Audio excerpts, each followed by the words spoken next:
Hello, hello, hello. Welcome everyone to FIDE Grand Prix 2022. This is Sagar Shah and round one of this amazing tournament is here.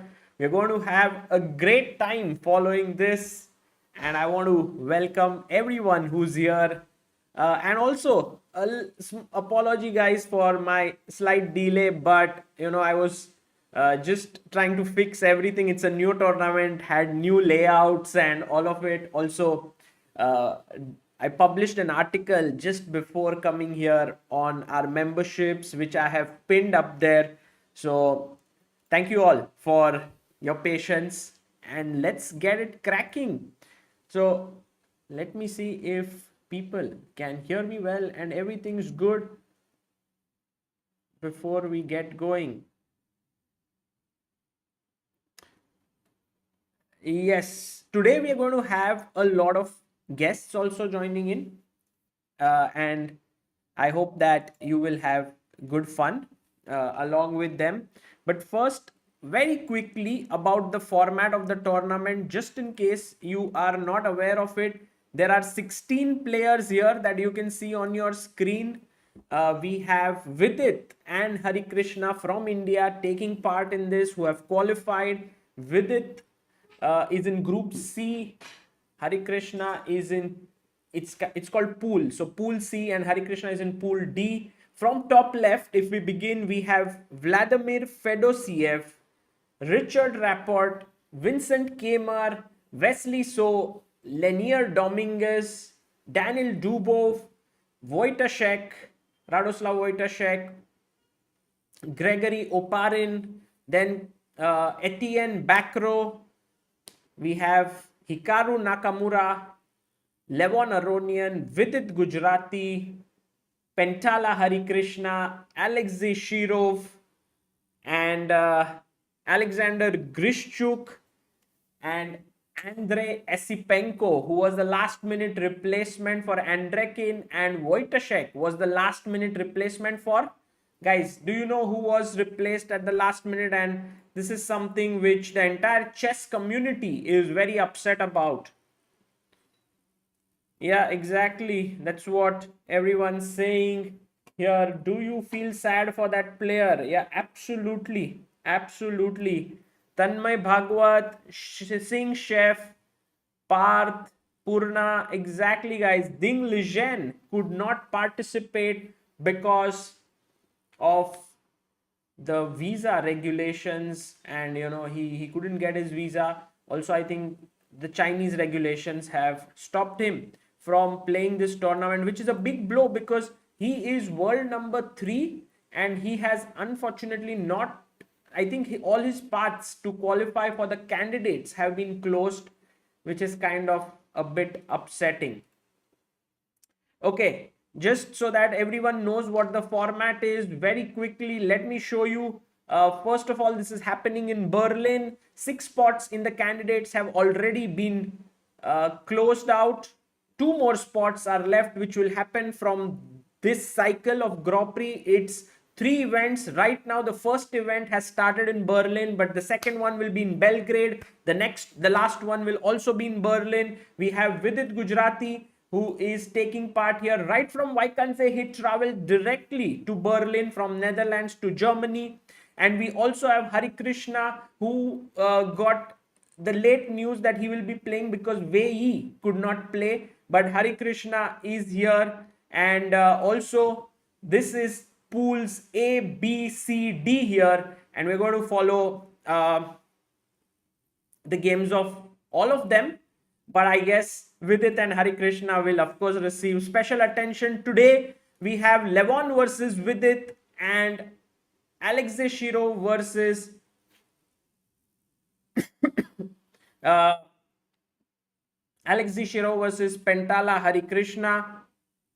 And we also have, this is the schedule. Every day the round will start at 7:30. Today I came at around 9. Maybe I'll come a bit earlier later on. We'll see how it goes. The time control is 90 minutes for 40 moves, then 30 minutes for remaining moves. So it's a shorter time control than Tata Steel. These are the points that the players will get and the total points after 2 events. So there are 3 events, but all the players have to play 2. So you see Vidit and Harikrishna both will play in 1 and 2. That is in Berlin and Belgrade. Anish Giri will play in Belgrade and Berlin 2 and 3. So that way all the cumulative points will be added and the top 2 scorers will qualify to the candidates. Okay, this is the prize money. Guys, what is the first prize coming out to be 24,000 euros? What's the amount? Please let me know in the comment section. Also, this is the pool A winner will play pool B winner in semifinals. Pool C winner will play pool D winner in the semifinals.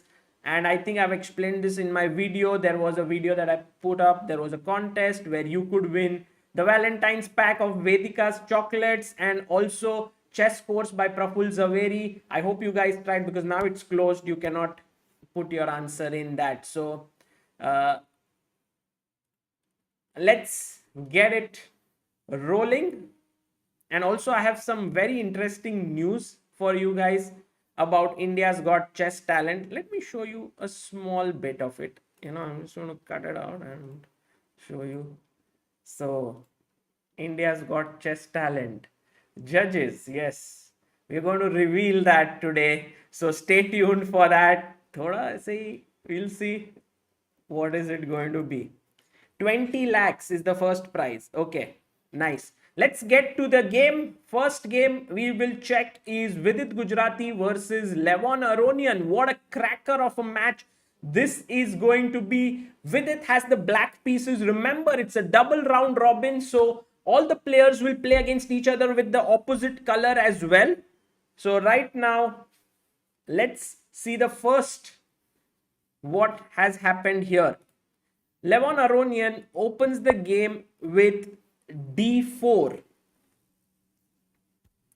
and Vidit Gujrathi plays knight to f6, c4, e6, knight c3, and Vidit Gujrathi now plays the Nimzo Indian defense. So what is the move that he played here? Can you let me know in the chat?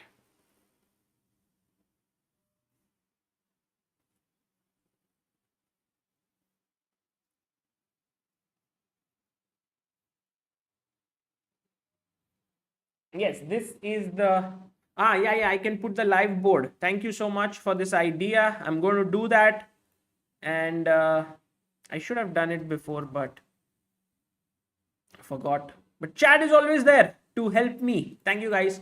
I will put the live board so you can follow Harikrishna's game there, and we can have both. So where is it? Yes, there is the live board.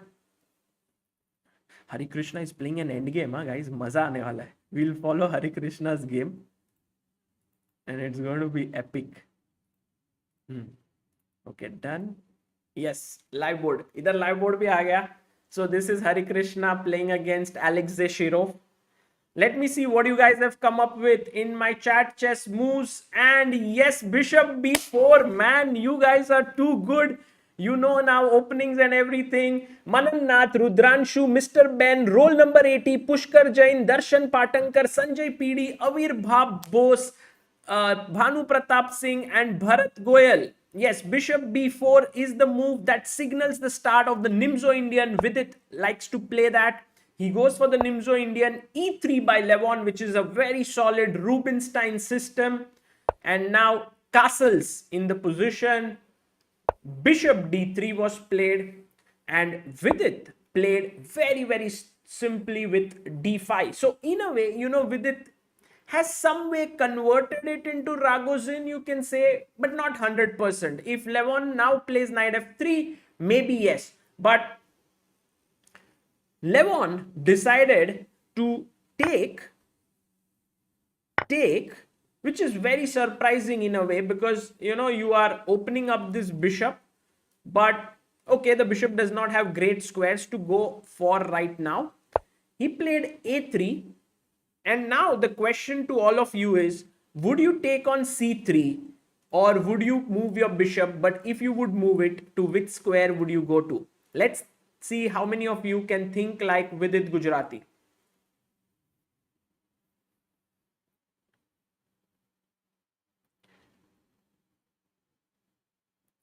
Jitin Sharma says, how come those who are good at blitz and bullet aren't so good at classical, when in fact you get more time to think? Well, generally, when you play fast, it's not because you can calculate more, and that's the reason why you play fast many times. It's because your intuition is very good.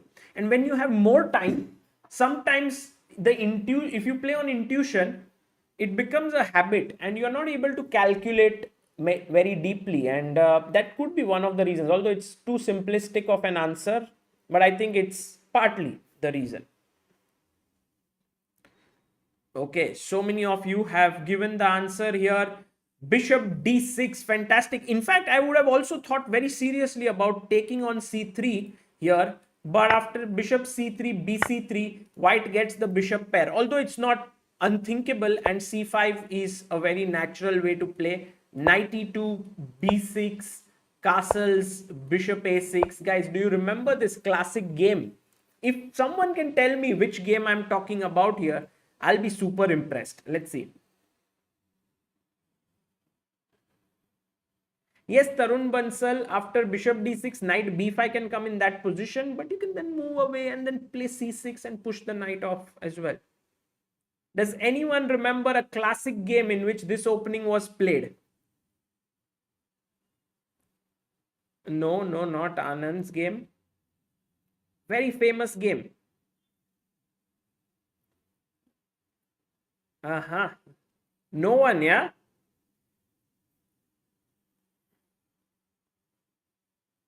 Oh man, here is one guy, Karthik Balamurugan. Very good, Karthik. Botvinnik versus Alexei, but it was actually Botvinnik versus Capablanca, not Alexei. So I would give it to Garv Thakur, although he's also got the colors wrong, but great job, guys. Okay, so it is actually the first game in my Learn from the Classics series. So bishop d6 is what Vidit played. So great job by Bashik Imroz, Shaibi Binoj, Bhanu Pratap, Indira, Imtiaz, Dr. Anand Tendulkar, Shreyas Karthik, Mistadam, Hrithik Kumar, and Ekam Deol. Well done, guys. So bishop d6 was played. The bishop came back here. Vidit did not take it. He came back to d6. And now, as someone said, knight b5 would hit the bishop, but I'll simply drop it and then push you away with c6. So it's not really a gain for you. Now queen c2 was played. Now actually knight b5 becomes a real threat, because if you move away, then the c7 pawn would hang here. C7 would hang. So that's the reason why c6 was played by Vidit. Knight e2, and now came rook to e8, bishop d2, and now Vidit played a very interesting move, because see, Vidit wants to get his bishop out from c8. He can go to g4, but he figures that he might get kicked around with f3, and white's idea in this position generally, guys, is to play f3 and e4. That's the reason why he's put his knight on e2. So can you think of an idea for this bishop? How should you play in this position? Let's try to see if you guys can come up with something interesting here. What should you do in this position? Black to play.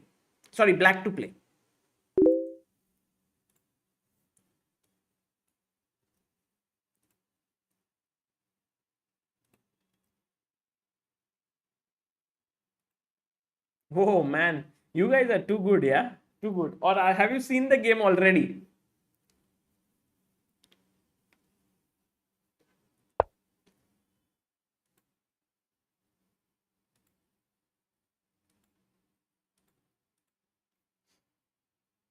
So the move that you guys are suggesting here is b6. Fantastic job. This is the right idea, to play b6 in the position, because then you are able to exchange the bishop with bishop a6. And notice how these pawns are on light squares, so this bishop is slightly bad, while white's pawns are on dark squares, so his d3 bishop is a good bishop. So if you can exchange your c8 bishop for d3 bishop, nothing like it. It would be really, really good. So the right moves have been given by Ved Rao, Harshit Gupta, Ekam Deol, Purna, Shantanu Thatte, Dheeraj, Anand Tendulkar, Sean Robin, Rishabh Jaiswal and Ritik Kumar. Fantastic.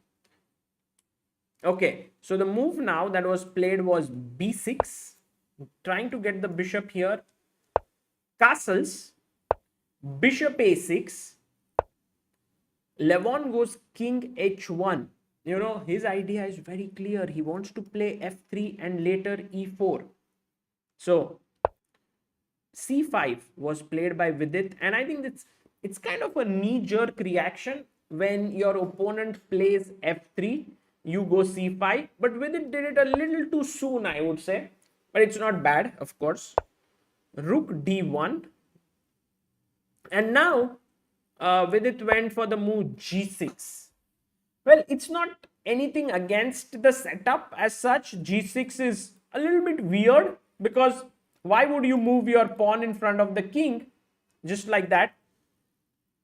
But I think what Vidit is looking for in this position is that I'm a bit surprised actually as to why would he go g6. He could have taken on d3, but as I just said that after queen d3, this d5 pawn will become a weakness, you know, take. So generally, if you see here, what would happen? Let's say if you go something like king h1 and I make a waiting move, let's say h6. And now if you play f3, so then c5 becomes a very normal and natural move. Because in such a position, then when d5 is weak, e3 is also weak. So when Vidit played direct c5, I think Levon then put his rook here very rightly, trying to put pressure here. And Vidit went g6. Now, can anyone tell me why would he play g6? Yes, Swapnil Roy says he wanted to trap the bishop with c4. Krish Chaitu, Bashik Imrose. So he wants to play c4 and trap the bishop. Very good. Because if earlier he had played c4 here after rook d1, then bishop would come to f5. So Vidit is kind of forcing Levon's hand, take it over here. Correct? So he went queen b1 with the idea that if you play c4, I will go back to c2. And this is very good for white because then he would play f3 and e4. But Vidit dropped his bishop back to b7. And here f3 could be played, but he decided to play knight to f4. Very interesting position, guys. Knight has come to the f4 square, and now you have to decide how should black continue here. So I have a question for all of you. What should black do? And by the way, this is a small inaccuracy by Levon. Invincible Dropak says, does it work in championship to change the opening a little bit out of the book opening? It's a trade-off. If you play something which is unusual, you could take your opponent by surprise, but you know, main lines are main lines for a reason. They give advantage or with white, slight advantage, and they equalize with black. So that's the reason why players often choose the main lines. But if you want the surprise factor, then you can try offbeat lines. But if your opponent is well prepared, then you get no advantage, or you might get worse position as black, and you really don't want that.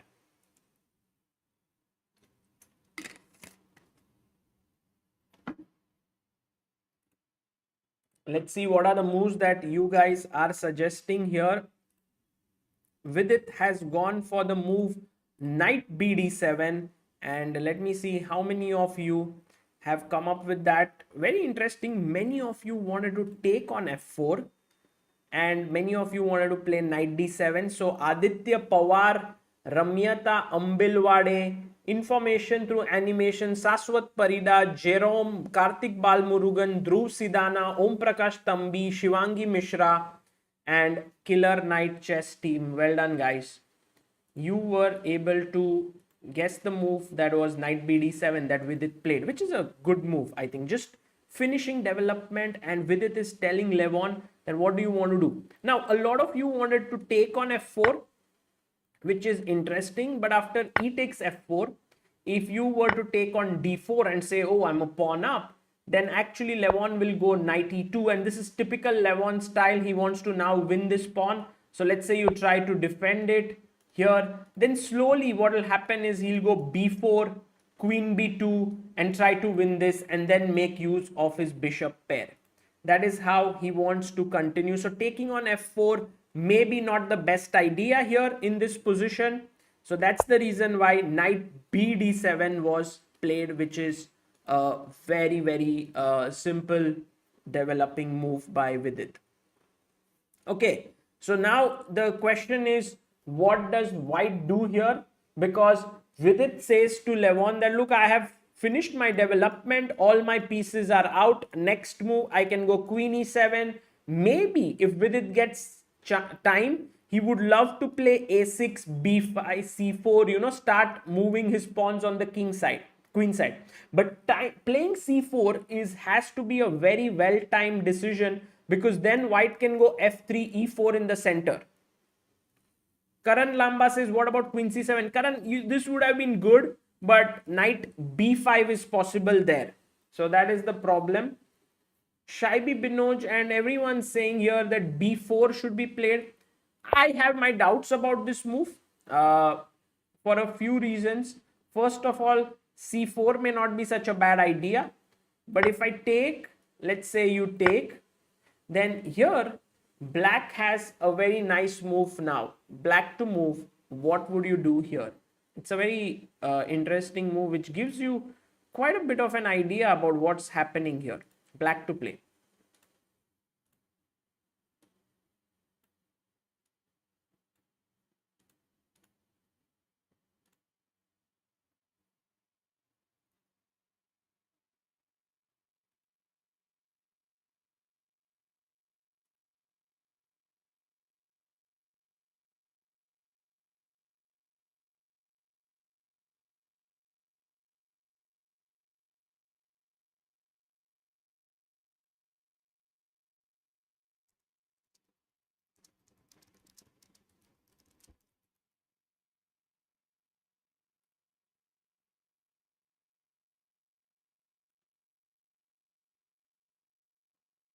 Okay, so here let's see what are the moves that are suggested. Wow, guys, amazing. All of you are right on the money. 94, Anand Tendulkar, Shri Kiran, Anju, Shantum, Gauransh, Bhanu Pratap, Ramyata, Pushkar Jain, Shaibi Binoj, and Rakshit Singh. Well done, guys. Knight to e4 is such a powerful move, because you are threatening to take on d2 and then take on f4. And he cannot take this pawn here, because after take on d2, rook d2, and let's say a move like knight f6, black gets amazing play on these diagonals. So that is very strong here. And that's the reason why knight e4 is actually a big idea in this position. Moving here, if you take on e4, I'll take d4, attacking this bishop. I have defenses on the e4 square. But that's the reason why Levon Aronian actually has played his move, and he has played the move f3. He didn't go b4 as such. He's played f3. And now it's an interesting moment for Vidit to decide what to do. Actually, e4 is not possible here, guys, because the d4 pawn would hang, but maybe he can take d5 after that. But maybe first de4, fe4, and then cd4. Yeah. So e4 not really in the air. Let's say if I play a move like rook c8, you can't play e4, because after, let's say, de, fe, and cd, black is just winning. Rakshit says, is nf8 ne6 possible? I think, Rakshit, it's a little too slow here. nf8 ne6 could be a good idea actually, but I would prefer some ideas like bishop f8, bishop g7. That's a nice way to reroute the bishop once you've played g6. Also, another idea is rook c8. And I think the main plan in such positions, guys, is to go for a6. And it is twofold. Yeah, the idea is first to stop this, but also you may want to go c4 followed by b5 at some point.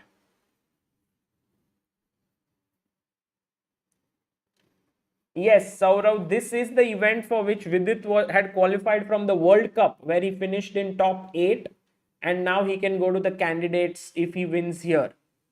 So, Sunita Dhamane says knight e2. Yes, possible, Sunita. That's not a bad move at all. It's a good idea. How about bishop takes f4? Yes, I mean, if you take here, this is already looking quite dangerous because firstly, you have some dark square weaknesses. You gave up your dark squared bishop. He has a dark squared bishop here. You can't go to e4. So all in all, it doesn't look too appetizing. Yes, you can win a pawn, but it's no big deal, right? I mean, I'll go knight e2 or knight b5 and try to win back this pawn. So I don't think Vidit is going to ever take on f4. It leads to a clear advantage for black.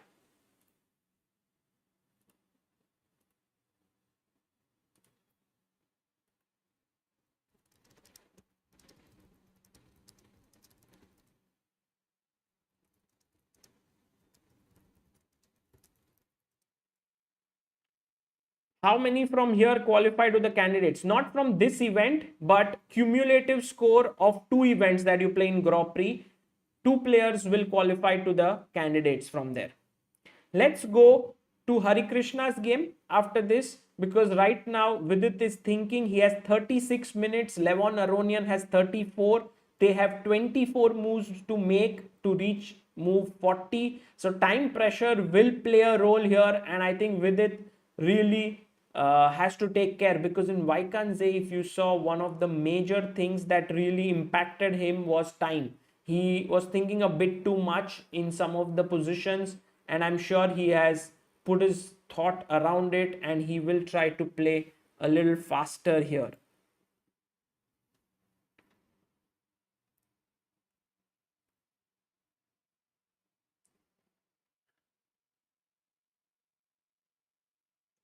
So everyone's asking any update on India's Got Chess Talent. I wanted to give a small update today.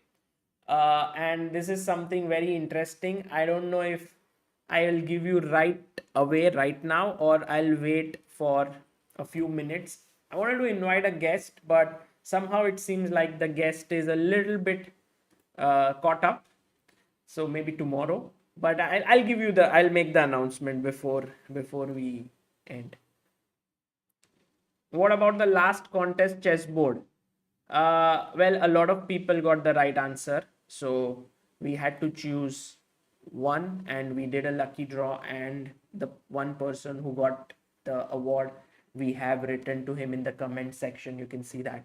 So we make sure that whatever prizes we announce, we give it to them. And by the way, guys, in the pinned message, we have put up an article.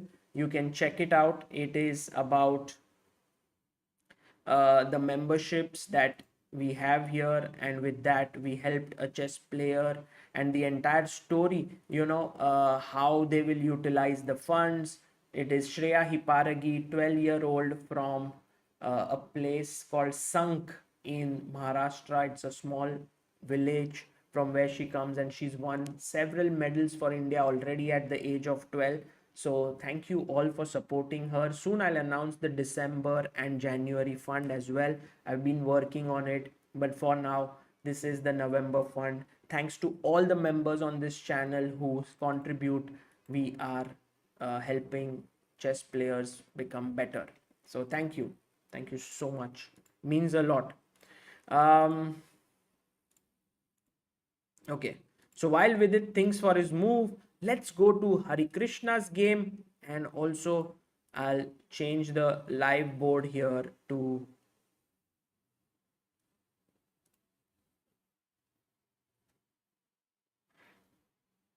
yes, we will also maybe check Wesley So's game. We'll also check the game of Hikaru. But let's first see Harikrishna's game. And Harikrishna is in this position right now. Daksh Mehta asks, what about bishop c6? Daksh, but what is the idea in Vidit's game, right? Akshay Paralikar is the first member of today. Thank you so much, Akshay Paralikar, for becoming backer of Indian chess. Bishop c6 here could be that the bishop is slightly misplaced. Maybe could be hit with b4, b5. And apart from, you're not even stopping knight b5 because it's protected here. So I don't think bishop c6. I'm making the moves on with its board. Yeah, the small board there. I'm not sure if bishop c6 will be played there. Okay, so in Harikrishna's game, we'll go through the opening, but let's first look at the position and tell me what are your thoughts here. Who do you think is better and why? Mrudul Rao says, Sagar sir, when will Dvoretsky's Endgame manual be available? We are in talks with the publisher and we'll soon make an order from there, and maybe in a couple of months it will be there. So I know it's out of stock and a lot of you want it. We'll make it. We'll get it already in some time.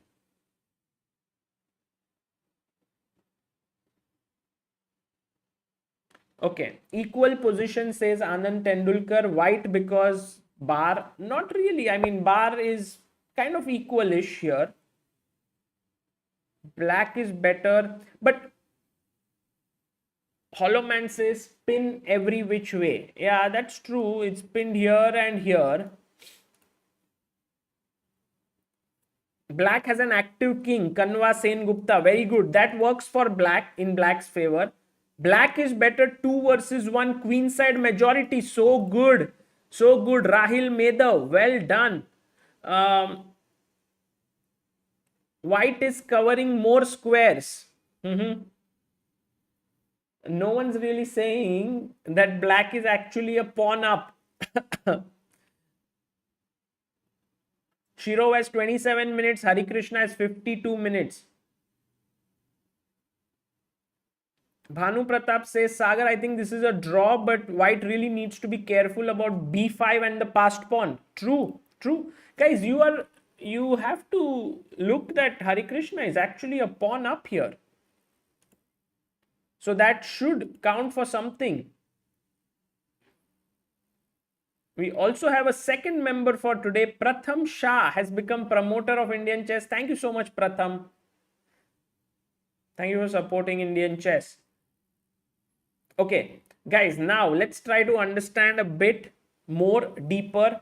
Materially, black is better. He's a pawn up, but the bishop is beautiful. At the same time, the knight is kind of pinned. You can't move the knight because I'll take on d7, king d7, and I'll take on f7. Then h5 is also hanging. So black is a little bit tied up. But let's say if you take here, and take here, this is already a lost endgame. Pawn endgame is lost because the black king is very active, and b5, I have a passer here and my king can get into the position. So in no way should you exchange this. I think it is clear to everyone here that white cannot exchange that piece. Okay. Now, the next thing to notice is then what should white do? Because, okay, let's say white tries to wait with king f3.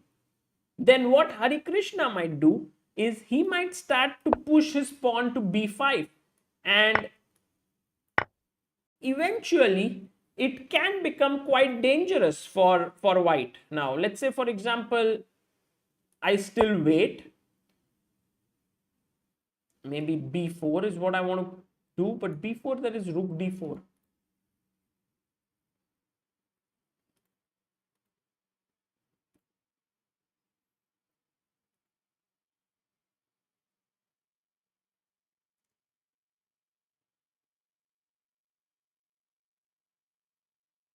Okay.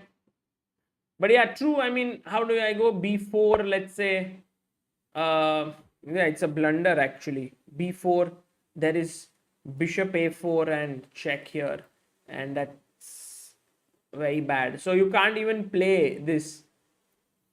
King c6, and I mean, the main problem is because this knight cannot move, you are unable to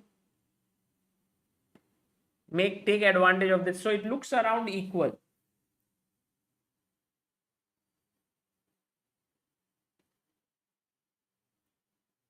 Yeah, I think it's around equal, guys, this position. But just to go from the opening, e4, c6, d4, d5, e5, bishop f5, knight f3, e6, bishop e2, c5, bishop e3, queen b6. Guys, this is a very topical line. And I can just show you how many times this has been played in our chat chess moves. In our ChessBase board, ChessBase 16, making use of the live database. So let me just do that. Yeah, so here if you look at this, you will realize that this position has been played many times before, and queen b6 has been played 1400 times.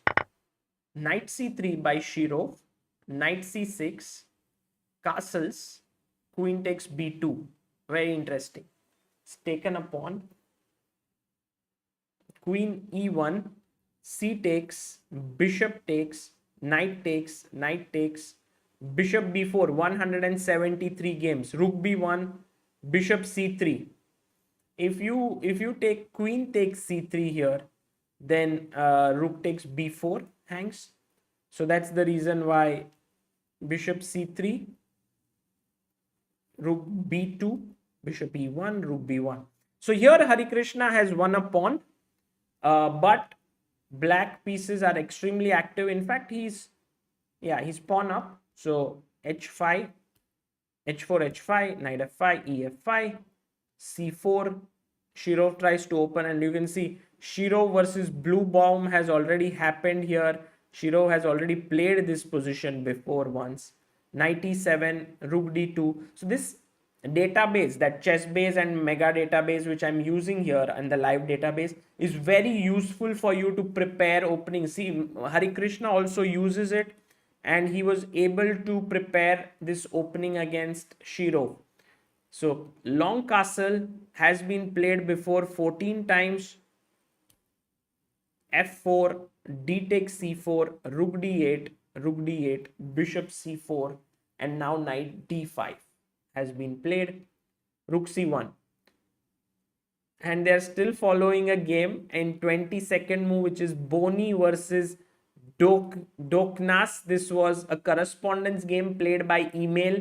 You can see how the opening theory keeps on developing. King b7. So one question is, why not rook here? But then I think you will lose this pawn. So therefore he played rook c1. Now you can't take there because there can be a deadly discovered check. But which way?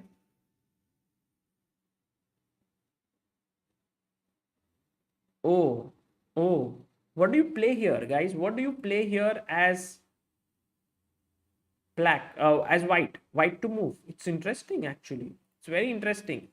It will teach you something. Let's see how many of you can think here. What do you play with white? White to move.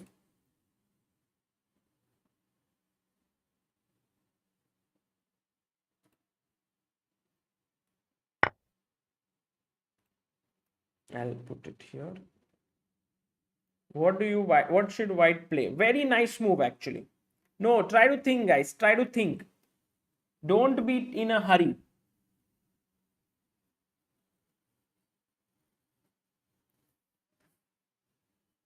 No one is able to find it. Yeah, everyone's in a hurry to write the move, to take a pawn, to do something. Guys, think. Gauran Sharma, I see. MP. Tizia Kumar. Smart. Avinash Acharya. Pratyush Kumar. Let me see if you guys are the ones here. Yes. The right move here is G3. And Tizia Kumar, Bitan Chakraborty, Smith Bhagat. And who is moving up, yeah? Niyant Raichura, Gauran Sharma. Well done, guys. Avinash Acharya. So why is this move so good? Because think about it. The knight is on a dark square. And one of the things about a knight is that on every move it moves, it changes its color of the square. So if it is on a dark square, it has to go on a light square. So wherever it goes, let's say I have to go g3, here, here, here, here, here, here, it's going to lose itself to the bishop check. I mean, knight h3, you go king g2 and you trap it, but any other move. So that's the reason why g3 is such a killer idea. Well done, guys. All those who found this move, very good job. And so in the game, Harikrishna went king to d7, g3, rook to d7. It's again an important move. Rook d1, king c6, a4, king c5, bishop b3, a6, king f2, king c6, rook c1, king b7, rook d1, king c6. Guys, draw incoming for Harikrishna. I wouldn't say that's a bad result by any means, because you know, a draw against a player with black pieces is always fine. But what I think is not great for Harikrishna is that with Shirov, I think in 2 games he should at least try to have a plus score, because the remaining 2 opponents are rated higher than him, which is Dominguez and Wesley So.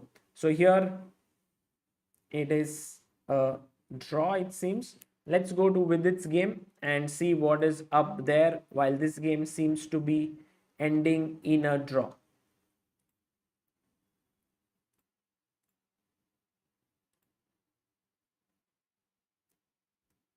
So with its game, we looked at until f3, and then Vidit played the move knight f8, which is what some of you had suggested. I think Rakshit, with the idea of knight e6. So congratulations, he did play your idea. b4, and now Vidit took on d4, and he's taken back. It's a very symmetrical position, but it's also a very interesting one, because now after I mean, the knight on f6 is kind of limited by this pawn. So I don't like the fact, because you see 2 squares away, the pawn on f3 limits the e4 square.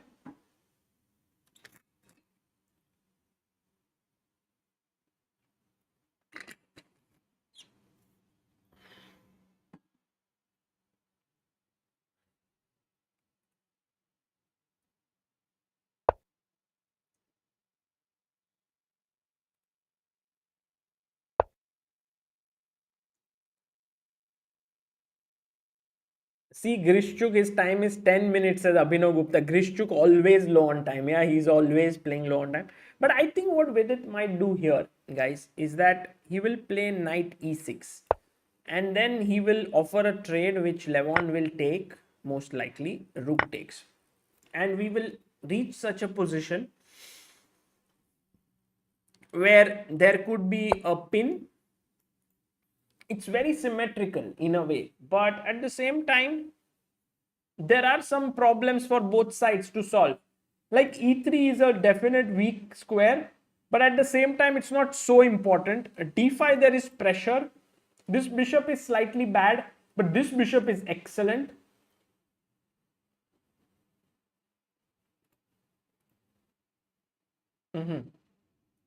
Harikrishna, yeah, I think they're going to draw the game. They've already repeated twice. So I think a draw is incoming. You can see on the small live board there, Harikrishna is going to draw there. How about the idea of h5, queen d7 and knight e6? Yeah, that's also possible. I mean, here if you play, let's say, h5, queen d7, it's possible to play that way. I guess it's always possible to put your rook on an open file with rook c8. Gauranj says bishop c8, but Gauranj, where will the bishop go after that? I mean, it's okay. I know that you want to improve it here, but I don't see the point of playing bishop c8. Actually, Vidit has many options. Rook c8 is one, knight e6 is another one. I don't know if he can go for this a5 break. It doesn't look good somehow. Maybe, yeah, not so silly. Like I take here. But maybe a4 and white is doing pretty okay. b6 becomes more weak. So I don't want to play a5. How about knight h5, challenging the good knight? Yeah, you want to play like Fischer, huh? Like he played with Spassky, doubling your pawns. I guess it could have been a good idea here to go with queen h4, certified genius, but I think f4 just blocks it after that. So let's say after f4, white should be better here. And I don't think you have enough for these weaknesses created. So interesting idea, but doesn't seem to work here. Why is Vidit not playing fast on the clock? That is true. Devardhan Agarwal, he should play quickly. He has 22 moves to make and he has 22 minutes. So it will get a little bit worrisome for him. By the way, guys, I want to just update you about the few links that I have posted in the description. So if you want to check it out, please do so. The first link in the description is about Praful Zaveri's books. 3 more days left to get it on a discounted price, chess course. So check that out. Second link is ChessBase 16 and Mega Database, what I used here for other analysis, and I think it can be very useful for you if you are trying to prepare seriously on chess. Third one is the premium chess set, the ChessBase India. If you want a chess board to be given to someone or for yourself, check it out. It's amazing. We've sold so many chess sets and people have loved it.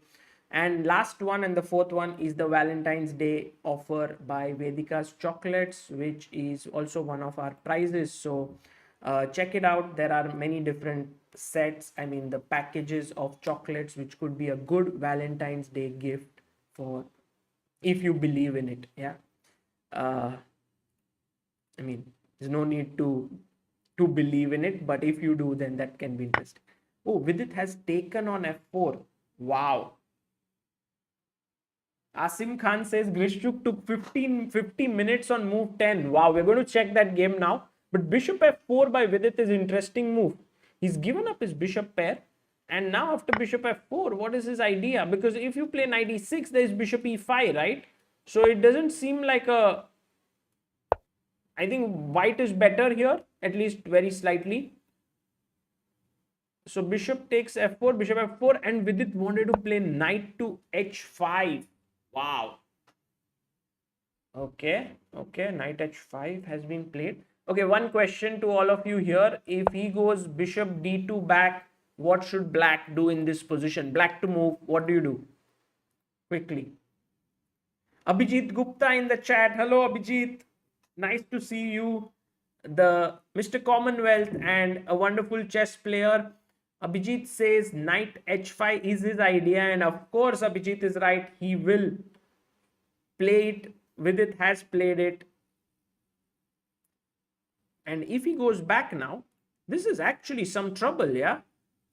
And let me see what are the moves that you have suggested. Queen h4, brilliant job guys in the chat. Queen h4, Anirudh, Mistadam, Chandanagar, Swastik Sahu, Chaitanya Singh, Mrudul Rao, Tizia Kumar, Sal's the music band, Supercom, Gaurang Sharma. This is absolutely right. So queen goes to h4, threatening knight g3 check, and this can become quite dangerous. Like if you go knight king g1, I want to go now. Okay, I can even take queen d4 check here, which is a nice, but I can also go knight e6 attacking here. So I think Levon Aronian will not move his bishop back to d2.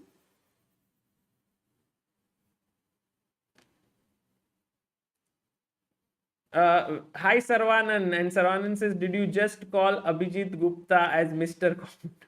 Yes, why not? Isn't that the most natural way to address him?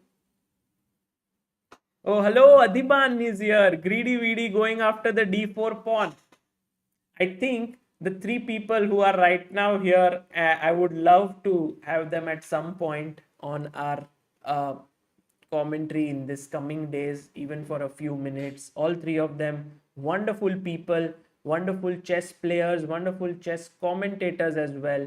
Sarvanan, Abhijit Gupta, and of course Adiban, who is an amazing top player.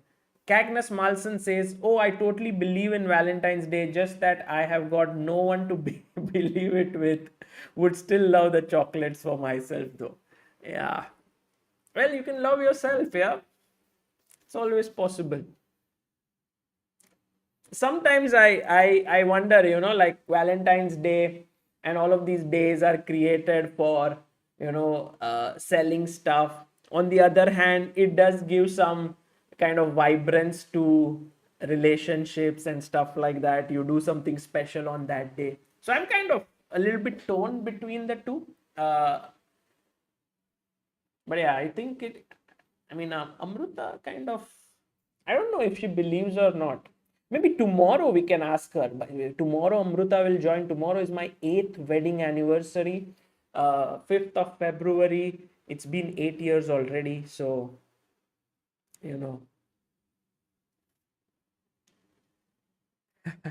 Oh, Adiban. Actually, Adiban can give this right uh, to his wife, and he's going to celebrate Valentine's Day. Okay, so I think Levon could go bishop h5, bishop e5 as well. But then maybe we go f6, push the bishop away, and then he goes back. And so the queen's path is blocked up. And if you take, now Vidit can no longer come this side. So could be that Levon might think that. But it's very difficult to think in this way for humans, maybe, like take here. Let's say you try to attack this pawn and then you go king h2. It looks like slightly dangerous for white. So maybe Levon might not go bishop e5. He might even go back to d2 when Vidit will go queen h4. And yes, the resulting position, like king g1, I take on d4, is not very clear.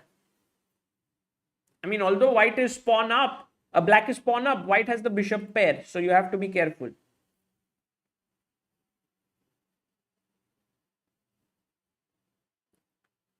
AD has been loving himself until few months back.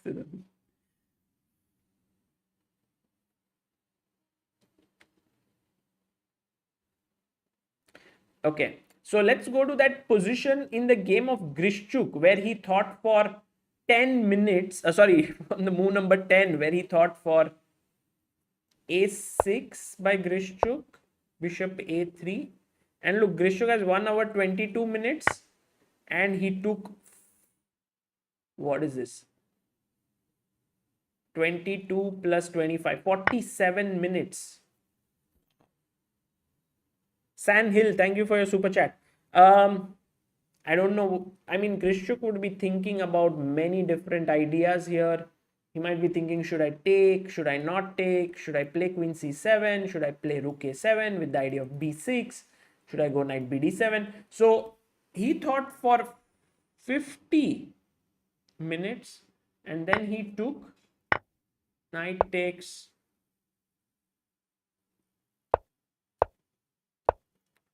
And I think he's got a decent position here, but time will play a factor for sure. Black is doing well, but time is going to be of essence. Let's see how this goes. Hikaru Nakamura, as you said, you wanted to see his game, but he's already drawn his game against Etienne Bakro. In a way, what Harikrishna kind of is doing with Shirov. Yeah, very quickly, very solid chess here by Naka, and here the players agreed to a draw. Although could be said that white was maybe slightly better, but nothing much. the players agreed to a draw here. Okay, it's interesting.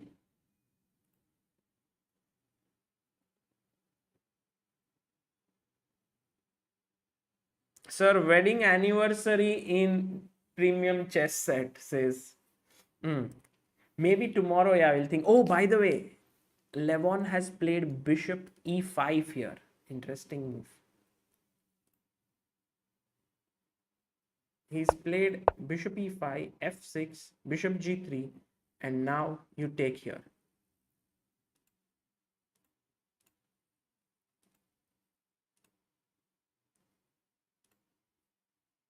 Let's see if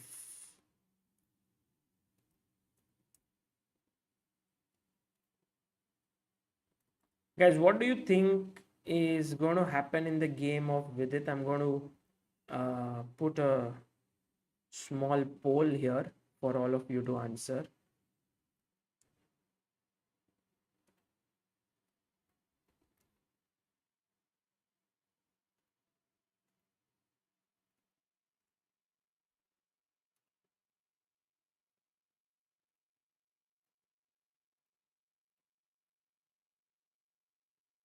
Draw most likely, yeah, you think? What do you think will happen in Vidit versus, sorry, Aronian versus Vidit? I think I had put up a post in our community also today, and many of you thought that it would be a draw.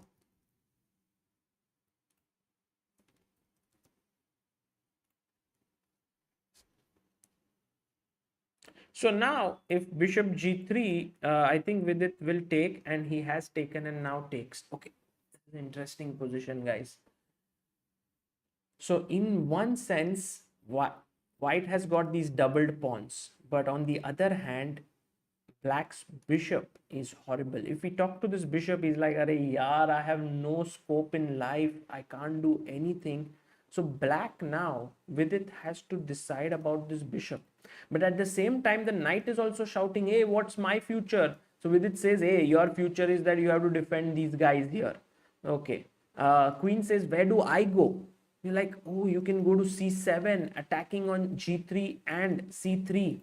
But queen c7, there is knight e2 defending this."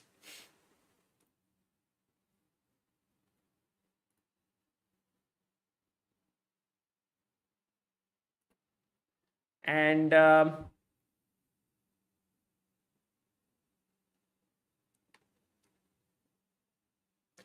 it's not an IQP position, Siddharth Ranadev, because kind of both pawns are facing each other. So if, oh, he plays queen c7 here, which we spoke about. But what's his plan? Because knight e2 anyway, right? Vaibhav Gautam says rook e3. Interesting. Rook e3 is not a bad idea, Vaibhav. Maybe rook e1, right? And I would exchange your active rook. So queen c7, I think Levon, without taking much time, will play knight e2. We are on move number 22 and we have 19 minutes left for Vidit, who has to make 18 more moves. Levon has to make 17 moves in 27 minutes. Kevin Winter says dynamically imbalanced. Well, I think the only thing that black has to solve here is his bishop. If he can't solve it, he would be in trouble. And I think with it for now has not got a clear way to somehow activate it. And Levon's knight actually on c3 was not such a great piece, but on f4 it can become quite a powerful guy. Yeah. If you go g5, then suddenly the bishop opens up and the knight could jump to h5.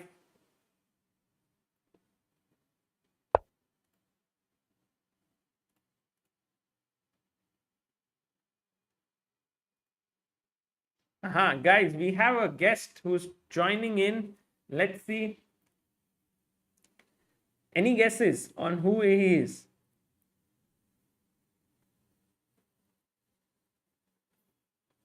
Dr. Anand Tendulkar says, how do you customize your Lichess board? Well, I customized my Lichess board by using a plugin on Chrome, which is called Prettier Leeches. It was suggested to me by Rakshit, who is here. And meanwhile, guys, has the game of... Yes, Harikrishna has drawn his game. Awesome. Well, we have... I'll put him up here. Hello, Abhijit. Hello, Sagar. How are you? I'm good, Abhijit. Where are you? I am home in Delhi. In Delhi. You look quite tired. It's been a long day. So how, by the way, guys, Abhijit Gupta here, one of India's top grandmasters. As always, you have to introduce him as Mr. Commonwealth because he's won it 5 times already, and also he is, a fantastic chess player. Abhijit, what do you think about this Grand Prix? And what are your thoughts on the chances of Vidit and Harikrishna? I think this format is much more fun to watch, at least for the audience, because there will be some knockout, and then it's always it gives you because chess is such a drawish game, where you make a lot of draws if both the players play correctly. So this sort of incentivize you to take more risks and have a result. So I feel this is an interesting format, and I think both Vidit and Hari have a decent chances because like if you can qualify from the group stage, then it's already knockout things, and there anything can happen. And also you get good points if you finished on top of your group. Exactly. By the way, people are reminding me that he is the captain of the winning CSL team. So, which is very important, which is a very recent event that happened. And he was, Zakir Khan's team, which was played in the last final round and the Armageddon and all of that action which happened, the pivotal pawns, right, Abhijit? And yeah. played fantastic. That was also the last event that I participated in. So Really? it's been a while. Really?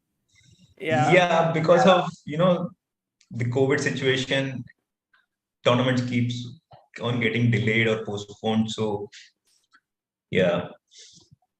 True. Although we met at the World Championship where you were Oh there. yeah. As a spectator, you had come there with your wife. But what do you think is happening in the game of Vidit right now? Because Harikrishna has already drawn his game, and I mean, if you have some thoughts about this position right now, like Vidit played this very interesting idea, Bishop F4. Would you have also done that? I think starting with CD4 and all this, with probably his intention was already to go Bishop F4, I guess. But for me, I would not have done that because it's too committal. And one thing for sure that now basically White is just playing for 2 results. Like it's very hard to imagine that White can ever lose this position as White. Why do you say so? Like, and I know that you love to play such structures. I think you play a lot of such positions. I think I won a game against Vidit in a very similar structure. So, with white pieces. Why would you say White has risk-free position? Because of this bishop here, which is very passive? Yeah, exactly, because of this bishop, and I can see like White has a little bit more space, so he can maneuver his pieces around better. And they're like, if you have seen some classics, where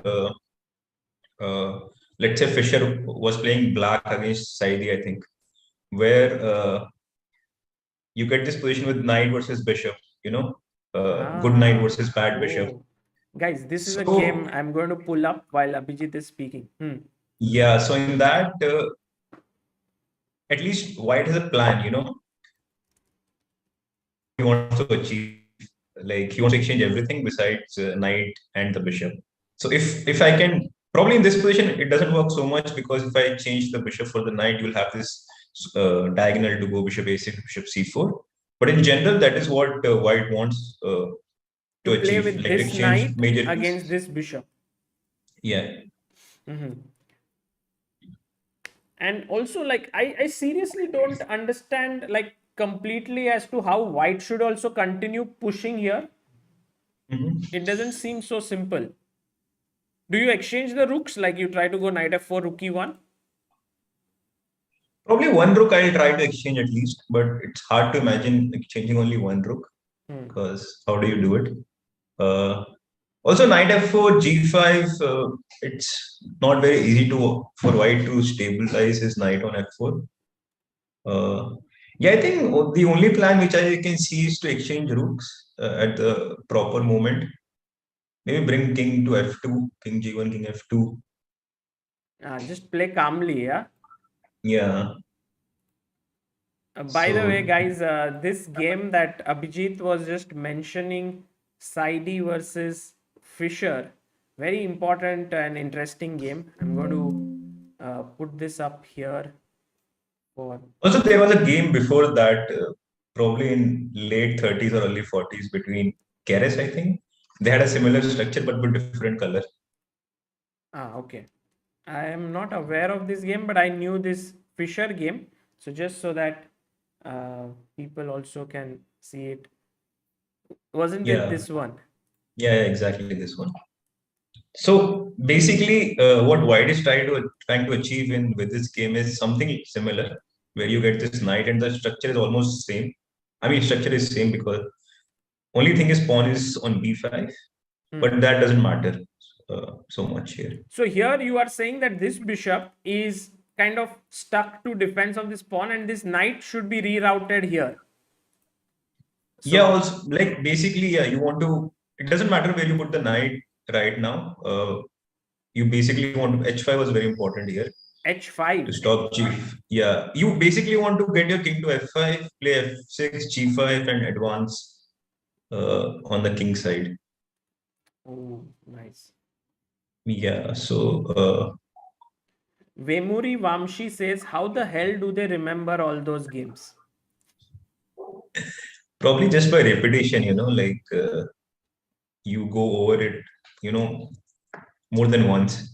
So also, like if you understand these kind of ideas, it sort of sticks to your brain. It's not like you're gonna maybe you'll forget the move orders and all those stuff, but the basic concept, I think it's not very difficult, Yes. to And wasn't remember. this the tournament where Fisher scored like 11 out of 11? I think in that. I think so, but I'm not sure. Yeah, I Yeah, think the this plan is was to the exchange one. everything and get your king in. King will come even f3, gf3, king f3. That is a winning position. So, but yeah, Fisher did it even more efficiently. And Fisher won this. So very nice endgame. Actually, objectively drawn, but Fisher managed to squeeze it there. Practically, I don't think there are too many people who can make a draw in this kind of position because this is just one example. I've seen like very similar positions with either color. Like sometimes white has this knight versus bishop, like the game of Vidit also. But it's very hard. Also, there are few nuances in that position because Aronian's pawn is already on g2, g3. I don't know how whether it's good or bad in those kind of positions, but yeah. Yeah, he goes queen d6 now with it, and he's just waiting for what next. I guess Aronian can go rook c1. He can also go rook knight f4. Yeah, it is. It is possible. I don't know. Like it's not very clear. Also, as white, what do you want? Rook c1, knight f4 is possible, but of course, after g5, you again have to start to think, yeah, where you're going to put this knight. Maybe on h5, it's doing a decent job. Yeah, this I think it's a very good square, right? Because then you can go Yeah, g4 and yeah. kind of. So yeah, I think for sure white is slightly better here, but whether it's enough or not, that time will tell. True.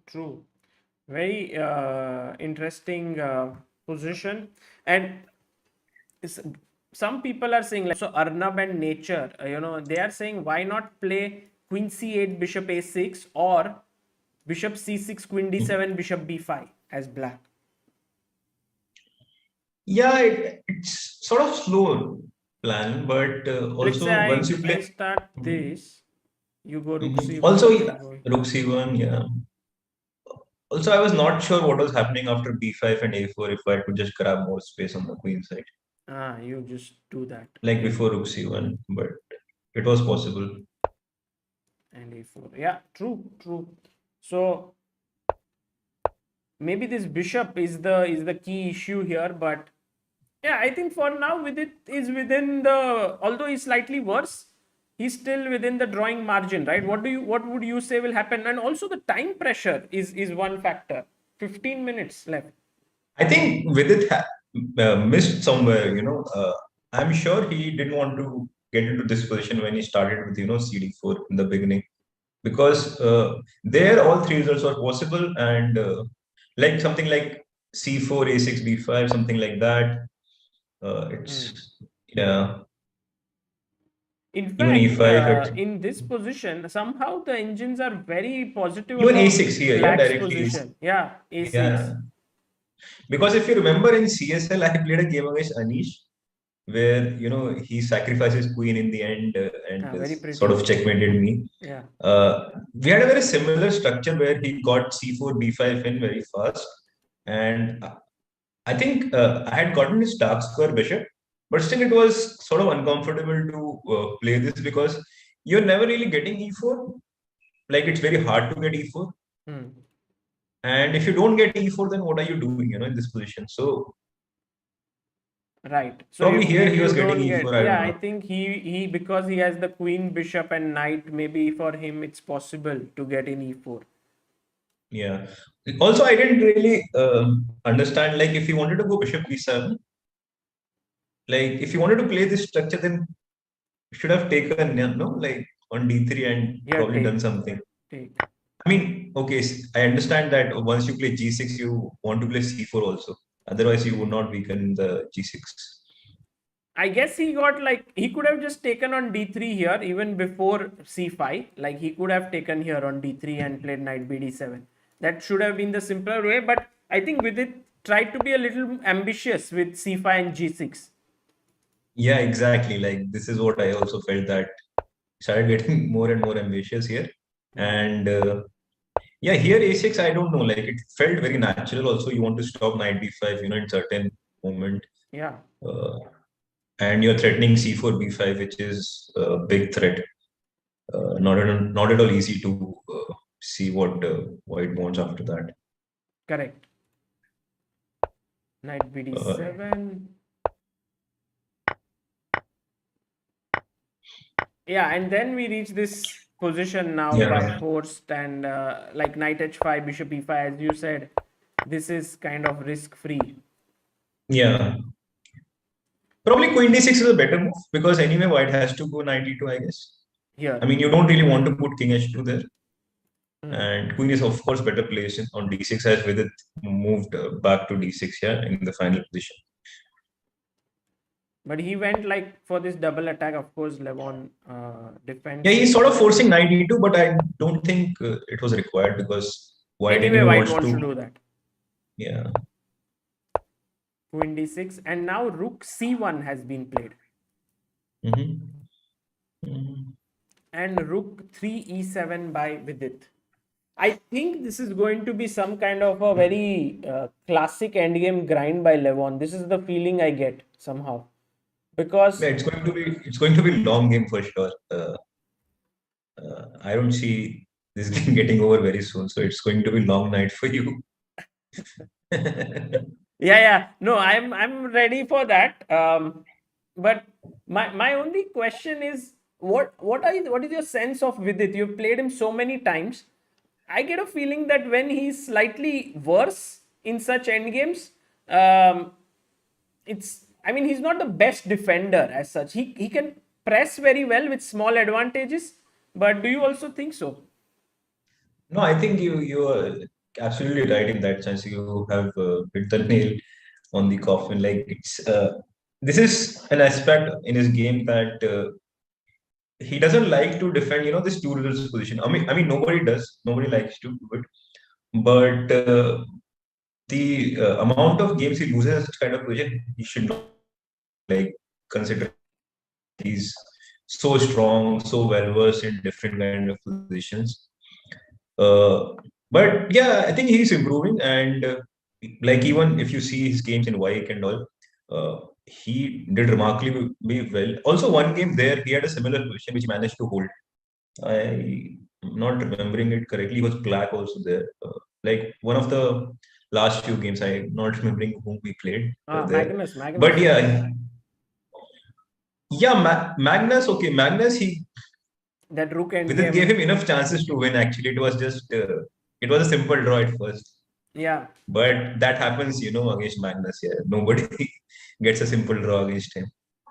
Right. So, but there was another game I'm not remembering against whom it was. He was slightly worse, but he managed to hold on to it like quite nicely. Okay. So yeah, he is improving in that sense. But yeah, still I feel he should make these kind of draws quite regularly. Like the people like Aronian Nakamura. Like Nakamura is a brilliant example. Like he never loses, such positions. Yeah. Also Anand Barring in a way, against, right? sorry? Anand also. I think Anand, Yeah, when he yeah. gets inferior positions, he starts to, he's very good at active defense. And I think some Yeah, players do that well. but there are like certain issues in such kind of positions that usually active defense is not the key here. Like you have to sit tight. Like Kyreken is another player who can sit for like forever and not really do anything, not really deteriorate his position. Vidit likes to also do active defense, where he can just calculate everything and then try to figure out a solution. But when positions like this, you don't actually go for long calculations. You just have to stop your opponent's play as much as you can. True. By the way, here people in the chat are saying it was against Richard Rapport that Vidit managed to hold this draw. Yeah, yeah. And by the way, Bishop B5 has been played attacking here. The Sachin Paul has said, would you say that Bishop E5 was an exclamation by Levon by forcing Vidit to go F6 in that position? Yeah, of course, it makes more sense for white to force black to play f6 because black can anyway play f6 if he wants to. Yeah, so in that sense, it's better. Also, it stops, this queen g5 kind of ideas, queen can Yes, come to because g5 also or on the h4. other hand, I think it's kind of forced, right? Because bd2 queen h4 looks scary. Yeah. And bishop g3 you can directly take, so maybe he preferred. Sort of, it was sort of forced, yeah. I mean, like Yeah. bishop e5. So I wouldn't say it was a good move, but it's a normal move which you expect these guys to make. Yes. So rook c8 has been played here by Vidit. He's offering a rook trade. And here maybe what you were saying about, yeah, like that one rook can get traded and one rook can remain on the board. Yeah. I mean, you don't have to rush to it. You can start with knight f4 maybe. Maybe bishop can go to b3 and put pressure on d5 pawn. Like white has ideas here. Like I can see some ideas clearly now. And Abhijit, while you are here, we have another guest who is joining in. Any guesses? What, Adivan or Sarwan? One of them? No. But he's a No? grandmaster. And I guess you might not have met him since a long time. So, but okay, he has been in the news recently because one of his students Arjun? did very well. Or Srinath? So we have Srinath Narayanan joining in, and let me see if he's here. Also, while he joins in, hello, Srinath. He's in an undisclosed location. Hang on. Guys, Srinath is also streaming on his channel, I guess. Is it on, Srinath? Yes, Sagar, it is on. It is on, but they cannot see you yet. I wanted to keep the suspense on for a while longer, but I just didn't prepare for the stream, so You it have a just came better on. suspense than me here, which is A better Abhijit. suspense than you? Yeah, Yeah. I know. I saw. And no So one was able to guess. yeah, no. So I put my stream's title as featuring legendary commentator, and almost no one got it right either. But I don't know who you were saying for that. Yeah, I'm also a bit confused now. Okay. You see, Abhijit, generally when a streamer doesn't talk, normally it means he's fixing his OBS. Okay. But Uh, what do you think about this position of Vidit? Like, Srinath. how big is Levon's advantage here is, or you think it's manageable still for black? Let me just bring up the question first. I don't have it on my screen yet, the latest question, but yeah, here we have it. Sachin Paul says players who sit on inferior positions. Hari is another such player. Vidit is better in dynamic positions, but you don't mess with Hari in solid chess. Do you agree, Abhijit? Yeah, just give me a minute. I'm getting a call. Okay, sure. But I think, Sachin, you are right. I mean, when it comes to endgames, I think Harikrishna is really, really good. Although, I mean, in recent times, he hasn't been playing so much. So, but I mean, when it comes to endgames, he's really one of the best. And Anubhav says, why not knight d7 in the position instead of rook c8? Anubhav, but kind of you pin your knight here, and maybe here there's already some good options for white. So white to move here, what do you play? Abhijit, what do you do here as white?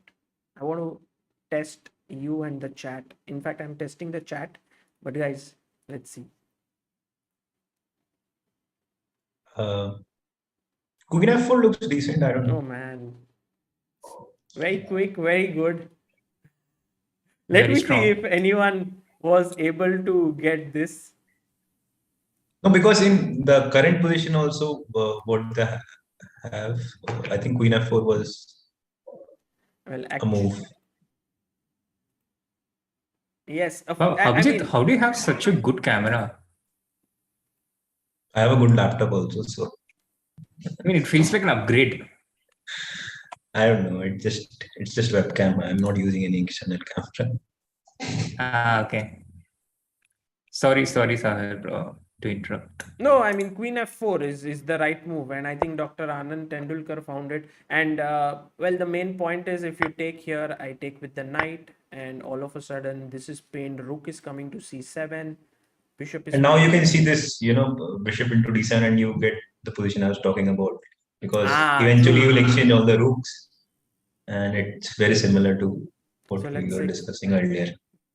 something like, okay, you can go rook c7, but just even this position is a big kind of.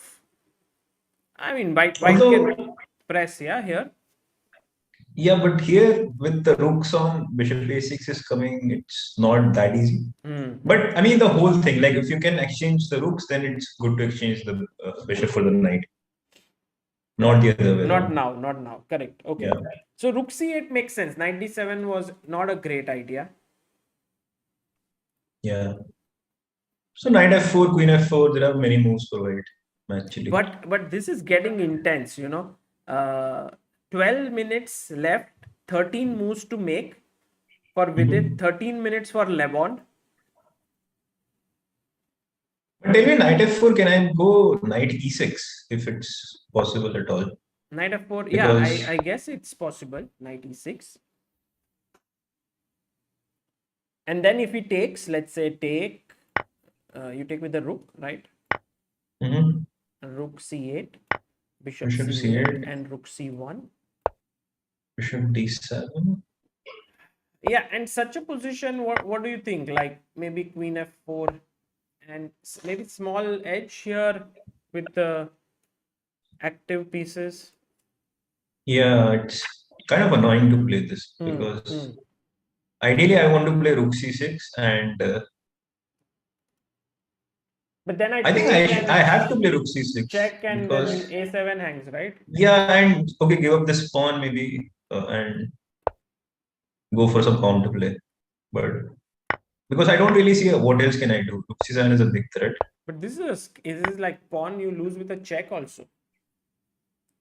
Yeah, I thought just king h6, but I needed that square for the queen c1, queen h6. But because this pawn doesn't really matter so much, I can play b5 if I can get b5 in. Then I can fix those a3, b4 pawns. So yeah, but but if of you course don't it's get perpetual here, it might be yeah. dangerous. Yeah, also queen f7 is kind of difficult to meet with. So yeah, not. But yeah, you pointed out correctly. Like after queen f4, it's going to be a little bit difficult in that position with queen rook versus queen rook. So this one, yeah. Oh, by the way, some moves have happened. Levon has taken Oh, on they have. c8, bishop c8 has happened. Srinath, are you still fixing OBS? Yeah. I was fixing OBS all this while. I've forgotten how to stream. It's been more than a month. But I think finally here we are. Man, that was quite a lot of effort, yeah, to fix OBS. For sure.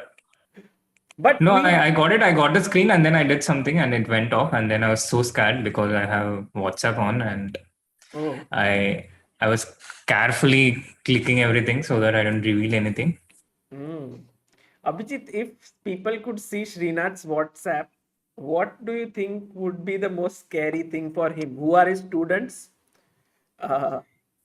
No, I don't think it's anything to do with a student because they're quite innocent and even Oh yeah, Srinath. sure.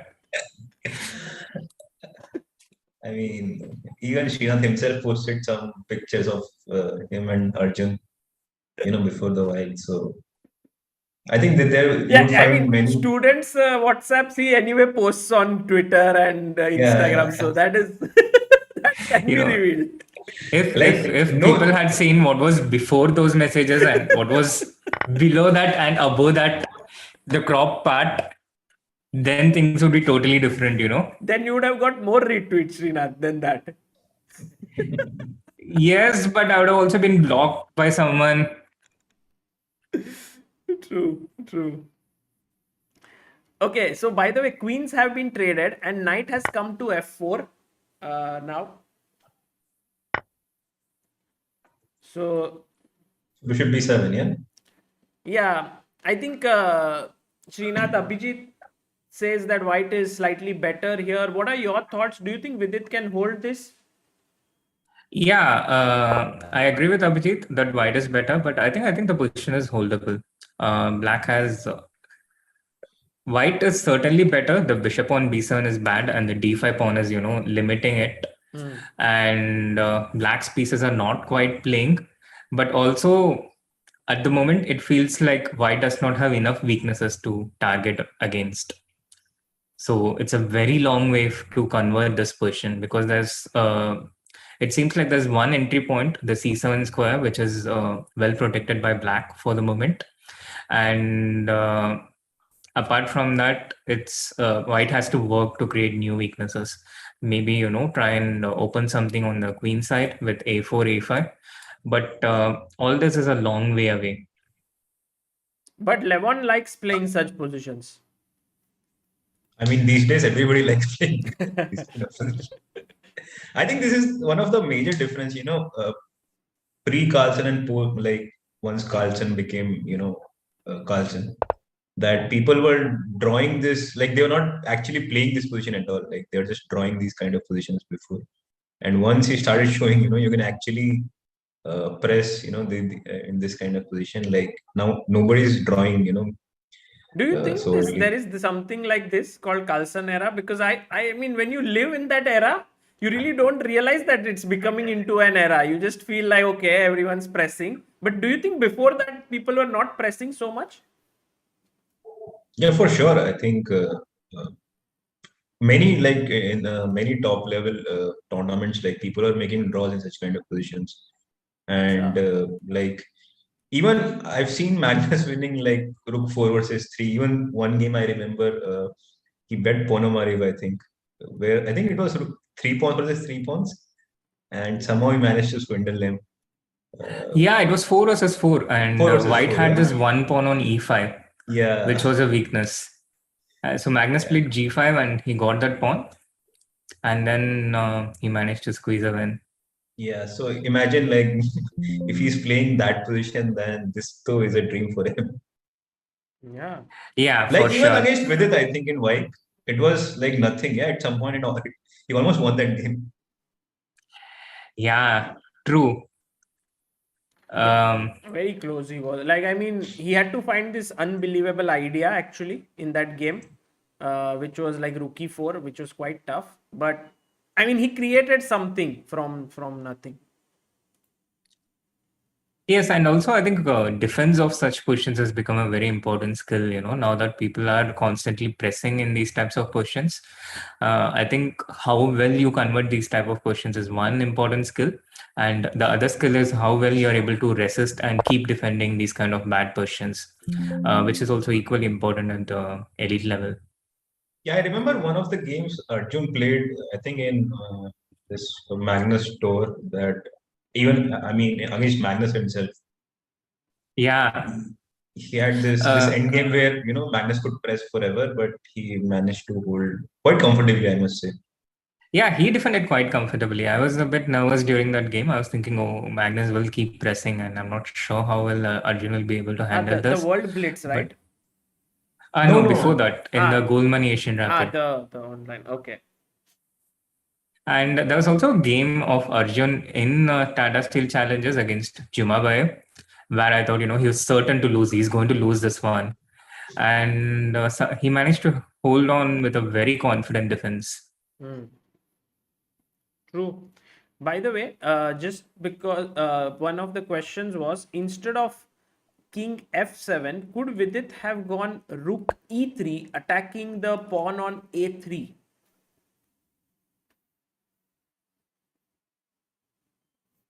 One of the moves, rook c1, rook c7 also comes to mind. Aha, But yes. okay. Guys, this is So, actually what Abhijit and also Srinath mentioned, that this c7 square is the big weakness in the position. And if you are, even if you are greedy to go after that pawn, look at the plight of your bishop now here. It's trapped. So you can't do that. Very interesting. Yeah, the bishop is just lost. Correct. So, by the way, that's why Vidit didn't go. He kept here and king f2. And by the way, yeah, I think yeah, so go on. Vidit will go 96 and no, go.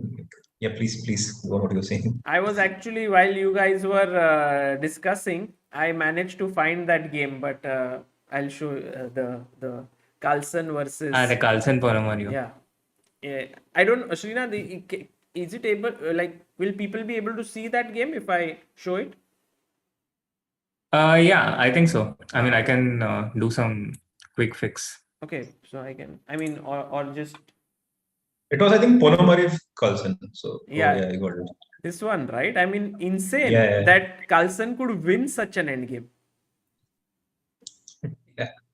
You don't even need the e5 pawn actually to make a draw. So, and he went g5, and as Srinath rightly remembered, e5 became weak. I think what you guys remember, all the stuff, is amazing. Check, came back here. what year was it? 2010. So imagine, yeah, he was doing it almost 12 years now. So, Yeah, he was, I think at that point, just had become world number 1. yeah. Yeah, I mean, I myself remember watching Magnus live once in the BL Masters tournament in 2008, where I think I scored an IM norm, and Magnus was playing in the podium. So there's the Masters tournament below and the Grandmaster tournament in the podium, the closed event. And Magnus's first round opponent was Yannick Pelletier, and that was also quite similar. He had this opposite color bishop, which I thought was just going to be a draw and it's going to be over. And I was like, okay, it's just a draw. 2 hours later, he was just beating Pelletier in that opposite color bishop, and I was watching it live. I was with Ramesh at that time, and it was unbelievable.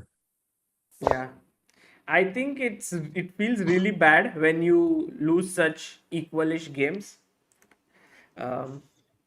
By the way, I think Hari also has this tendency, to convert these kind of positions quite regularly in his games. Yeah. By the way, the move knight e6 is on the board, and I think if you exchange it, then the king comes to e6 and then to d6, where is exactly. Yeah, I think I'll go. Yeah, I think knight e2 is. You would keep is the way to, you would keep yeah. the knights. Anything else that comes to mind here? You keep the knights, and Mikasa, welcome to the knights. You want to keep the knight, yeah? You just don't want to trade the knights. Also, I think Levon went rook h1 here, which is also quite interesting. Rook h1. Yeah. But let's say I go like h5. How does that change anything, or do you think I've created some weaknesses? It's very hard to say, but one idea, maybe bishop d3 can be an idea, yeah, because after knight f4, gf4, f5 can be hard to meet. So f5 is coming up, and if you play f5 with black, maybe can I go g4? Wow. I don't know. It's FG. Yeah. HG. Takes, check. I don't know what is this endgame. Rook g1. Maybe you are just holding on. Rook h7. I think bishop g6 first. Yeah, bishop g6 first. I think bishop g6, king f6 maybe. Looks scary though. Bishop h5, king f5 is there. Okay, you go back. Bishop d3. Yeah, I think you will get this pawn eventually. Yeah, bishop d3, king g3. So bishop h5, king f5, and bishop king g3. King e4, I thought, gives black some counterplay. Yeah, this could get very risky for Vidit, actually, with this pawn running down. So yeah, but I think the other line was better. Like with bishop d3, if instead of bishop h5, you get this pawn for free. Yeah. You don't mean, get this. You mean here? Sorry, after bishop takes g6. Yeah, king f6, and now go back to d3, and then come here and slowly win. But how did the rooks get traded in this variation? Rook h7 check and take. Yeah. Okay. Yeah, got it. But h5 you have to play. Yeah, like you don't have a choice. Yeah, h5 definitely. Do you have to? I mean, what if you move the king like to g7? And then you have some rook e1 or what? Yeah, rook e1, king f7. But then I come back king f7. I just hold fort without committing anything, which VD is quite good at in general. Do you agree with this? We were discussing that. He doesn't like commitments. Huh? Is that what you mean? Yeah, he doesn't commit easily. He likes to keep things. No, but we were discussing, Srinath, that Vidit doesn't like to defend such positions, and he's not the best at defending inferior positions. But you think so, or you are of a different opinion? I think he's okay. I mean, I don't think he's particularly bad at it. Of course, he likes to equalize right from the opening. He likes to keep things. He doesn't like to take risks in general. He likes to keep control. So he prefers not to get into such situations. But I think if you're at that level, you have to accept that you're going to get bad positions like this and suffer once in a while. And also, I'm not really sure if he's particularly bad at it. I can't remember. I mean, I know that Vidit is famous for not converting better positions in general. But I can think of several examples where he has saved worse questions. It just doesn't get noticed as much. True. No, because if you are a very strong player, people tend to think, yeah, you have to defend such kind of positions. So of course Absolutely. it doesn't get noticed. It's like in cricket, like as a keeper, if you're taking everything, if you're taking all the catches, you don't get noticed. But if you drop one, of course you will say, okay, what this guy is doing? Yeah, you cannot catch a simple ball. True. Exactly. I think that's a pretty good analogy. By the way, Sachin Paul asks, will we ever see an Indian championship like Russian championship with everyone from Anand, Hari, VD, Abhijit, Srinath, Arjun, all the youngsters? Will that ever happen? Actually, besides Anand, there used to be a tournament called PSPB where everybody used to play. But Which is a I secret think tournament and it is a nothing. secret now. All the top players of India who are, employed with the oil companies like ONGC, IOCL, BPCL would play there. And there would be some very good games, but no one would get to see it. It was like somewhere. And so once I published something on ChessBase India, and then Yeah. everyone called and said, please take it down. We can't, we have some secret prep here. So, So you never know. Yeah, the league is definitely going to happen, as far as I know. COVID permitting, which is like the asterisk in everything these days. The problem with these days is you can't really plan like 6 months ahead or something. Yeah, at best you can see 2 weeks ahead, and then hope that there's no new variant. True. All back, sir? Yeah. Everything is good. Sorry, guys. I was just off for a second.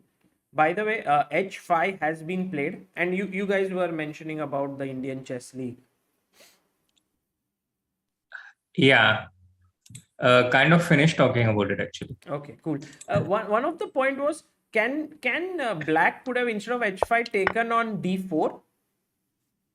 Oh, that's just a But just look at 9 6. Look at 7, king. A can't go to E8 or E6. King F8, knight G6 is hanging. So yeah, that doesn't work. Oh, by the way, look at this, guys. Levon has played bishop D3 after H5. No, I'm telling you, it's going to be tough. Like, I don't see an easy draw here. Man, Abhijit, whatever you're saying is happening. Amazing. I know BD quite well, so I know like how he tends to play. How like I'm sure like I'm not sure whether he'll make a draw or not, but I'm pretty sure he's very nervous right now. So now tell me, Abhijit, you know him so well, and Srinath also. Will he take on F4 or will he play knight F8? See, when you're defending such kind of positions, you want to exchange as many pieces as you can. But maybe knight F8 is a better move. I don't know yet, because knight F8 you give sort of wider free hand again. Yeah, like then bishop goes to C2, comes to B3, and you're not really doing anything. Yeah. But also knight F4. I mean, if he finds something against these ideas, knight F4, G4, like some G4 or F5 ideas, if he finds something against it, then probably he'll do that. Because F5, G4, I don't really see how you continue. This is scary, right? This move G4. I mean, is it easy to find, or like you just spotted it like very quickly? But I actually don't like H5 so much. I would have preferred to just keep King G7. But I think still, even after King G7, I believe I can probably just take on E6, go Rook C1. You have to come back. Yeah. And probably start with A4, A5 business. A4, A5, A6. Or maybe I can improve something on the king side. I'm not sure yet. But the idea is to push the A pawn all the way. Yeah, but I think it's a better version, no? I mean, the knights have been traded, and I'm not allowing any forceful penetration of the rook on any of the files. And true, but A5, A6 is a big threat, no? Like, how do you stop it? You don't want to play A6 yourself, no? But why not? Yeah, you're putting another pawn on the same square of the bishop. So, on the light square, yeah? Right. Yeah, so bishop D3 maybe, and A5 anyway next move. Yeah, I think then it's a question of how quickly whether it's a fortress the or king not, comes. Yeah. Like A5, you want to play B5 then, yeah? Because you cannot give this, B file also too wide. After A5, B5, right. But True, but also equally scary. I see what you're saying. like By this the could way- be either we just lost or just draw. You don't have anything in between there. We have reached a very exciting position now after move knight f4, gf4, 35 moves. Vidit has 3 minutes, and threat is f5 by white. Like white wants to play f5. This is, I think, a critical moment between a draw and Vidit losing this game. I think F5 he has to play and go for that endgame, pawn down endgame, because it's not very easy to also convert that pawn of position. That bishop endgame you're Right. discussing. So Because I F5. don't 4 see anything. versus 3 Yeah, kind of. Yeah. I'm sorry, but I was just remembering this Harikrishna Alireza from Online Nations Cup, which I think was very similar. And Hari was not able to beat Alireza in that 4 versus 3. But that was a Yeah. rapid game. Yeah. Because I don't see an entry point for the king. White will, of course, play on forever, but also my problem here is like, if not F5, then what? Bishop I don't see a C8, move. maybe trying to stop F5. I'm not Yeah, entirely but then sure it that- allows G4 anyway, yeah? Yeah. What, G4? No, but G4 now. It's still. You, of course. So Bishop C. Because rook at some I think king it's, f8 it's, does a, rook it's a at good time. Maybe you can show it. Rook h7, king e6, and maybe they can find what is happening. Okay. Now would be a good place Good to question. ask this question. White to play. Abhijit in his element, yeah. Yep. Abhijit, you teach chess? Like, are you into training? Yeah, I mean, since like post COVID, there were not many tournaments, so I started coaching few people. I also wrote a course on Chessable, Oh, also on on? modern chess. Yeah, so I've been busy. Wow. Yeah. Guys, you can check out Abhijit's Instagram. Maybe Instagram is a good way, yeah. If anyone wants to learn from you or so on. I don't know if you would have time, but if someone. No, but Instagram I don't really use so much. Like it's Okay. just, So then, how to reach you? I don't Twitter? know, maybe Twitter. Twitter. Message me on Twitter. Twitter. Okay. By the way, look at this. The number of people who have found this answer is massive. F5 is the right move here. Amazing. So F5, and after GF, you take F5 and it's over, because king F5, rook E7. If you move the king, then take on E7 and take on C8. Oh, by the way, with it down to 12 seconds, 10 seconds. Wow.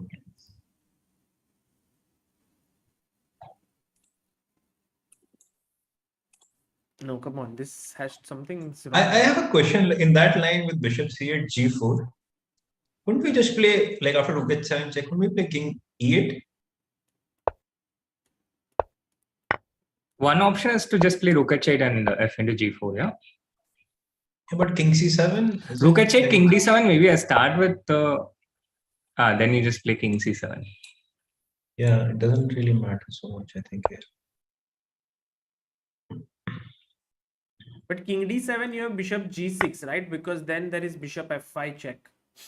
Yeah, but king c7? Now rook f8.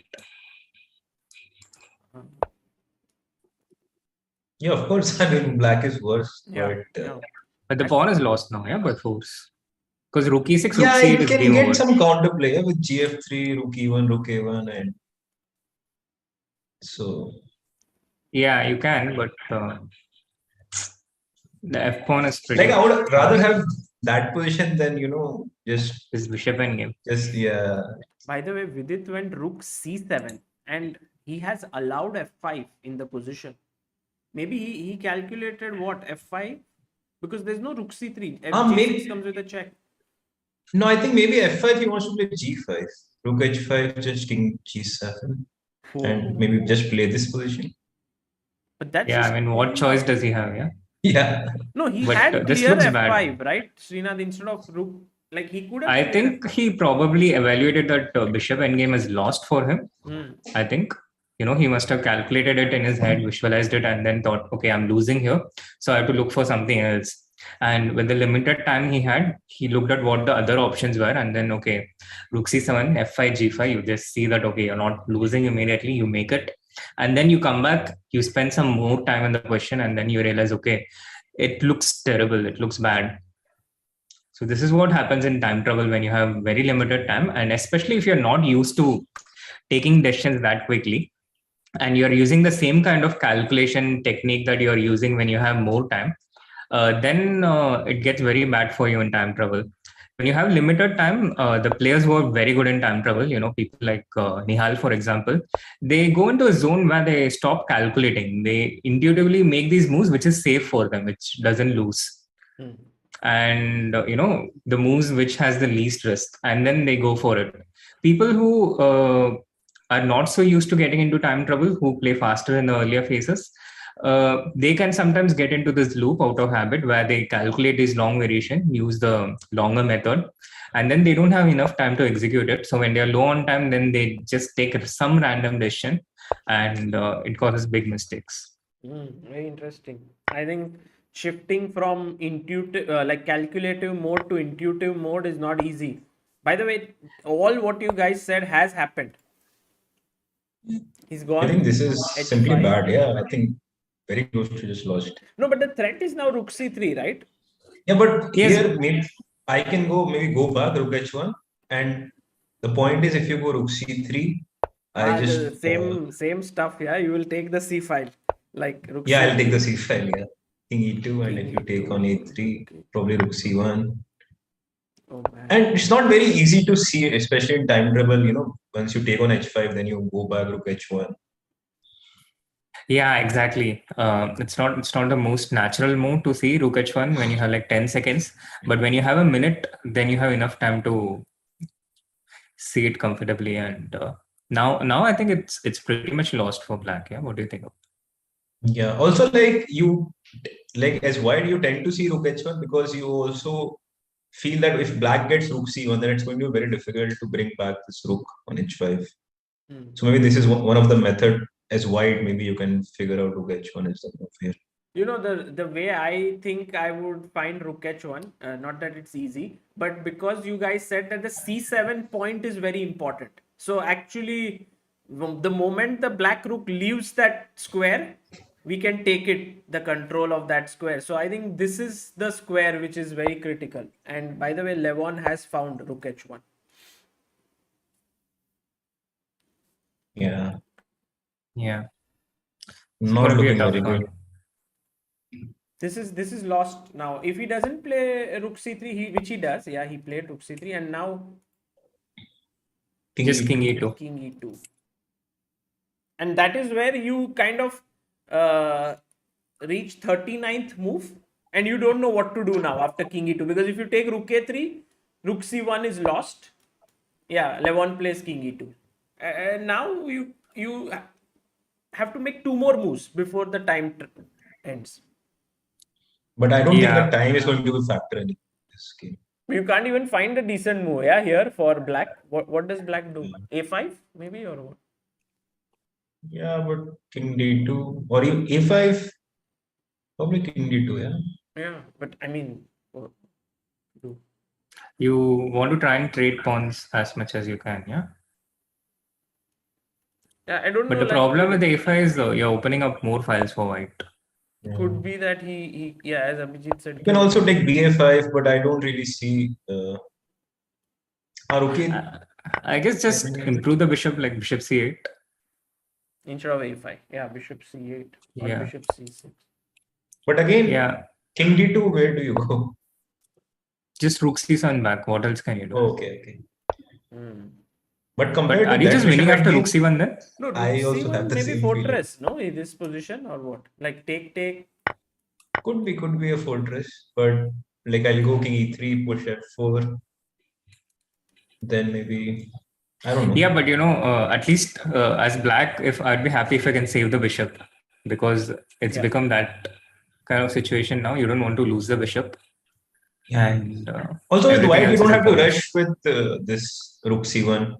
You can probably first play f4, exchange that pawn, and slowly but surely you will invade either with the rook or with some ideas with g4, g5 eventually. He played bishop c6 here. So he wants to play king d2, rook a3, rook c1. But where does he want to put his bishop? Bishop e8, Bishop yeah. e8, yeah. Okay, so this he'll have counter play. He's gotten a pawn. Then And rook a2 check stuff and yeah, this like black is completely fine. But maybe I have to defend the pawn, yeah. Somehow rook a1. you mean here rook a1. Yeah. But what about b5, pushing b5 a4 just Mhm. Yeah, but again, how do you like so for instance b5, bishop e8, a4, rook a3. bishop c2?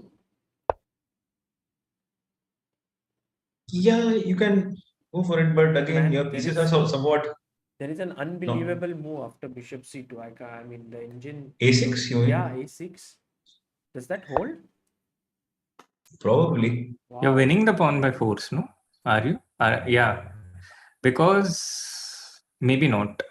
I can play rook b1 still, and but okay, this kind of position is like compared to what you had, it's a dream. So actually bishop c6 is a very nice move by Vidit in a way. Provoking Yeah, b5. But Levon doesn't fall for it. He goes rook a1. I mean, I don't know if it was bad b5, but rook a1. He just played it safe.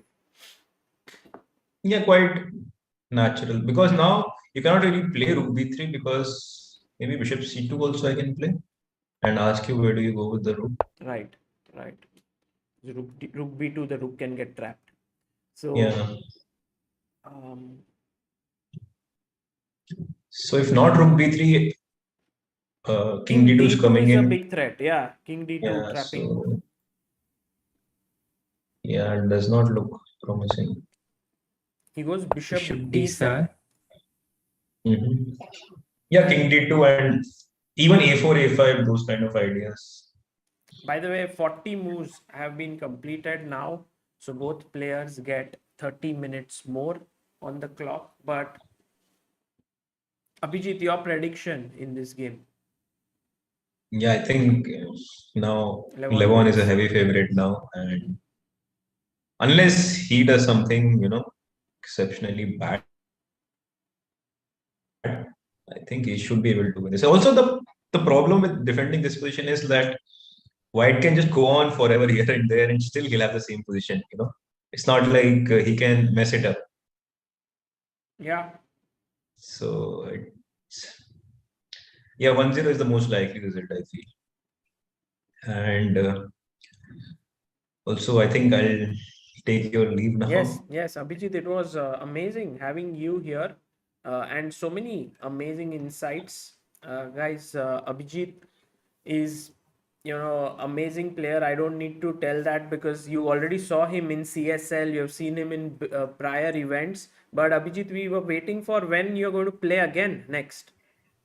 What, any tournaments Uh, planned for you? I think I'll play in the Indian Championship, which starts this end of this month. Uh, I'll play. There is a petroleum event also after that, which is a secret again. Secret I'll not. petroleum event. Yeah. Then I'll play in Iceland in April. Oh, So I mean, of course, it all has to do like Reykjavik, yes, what's the Reykjavik. situation with the COVID.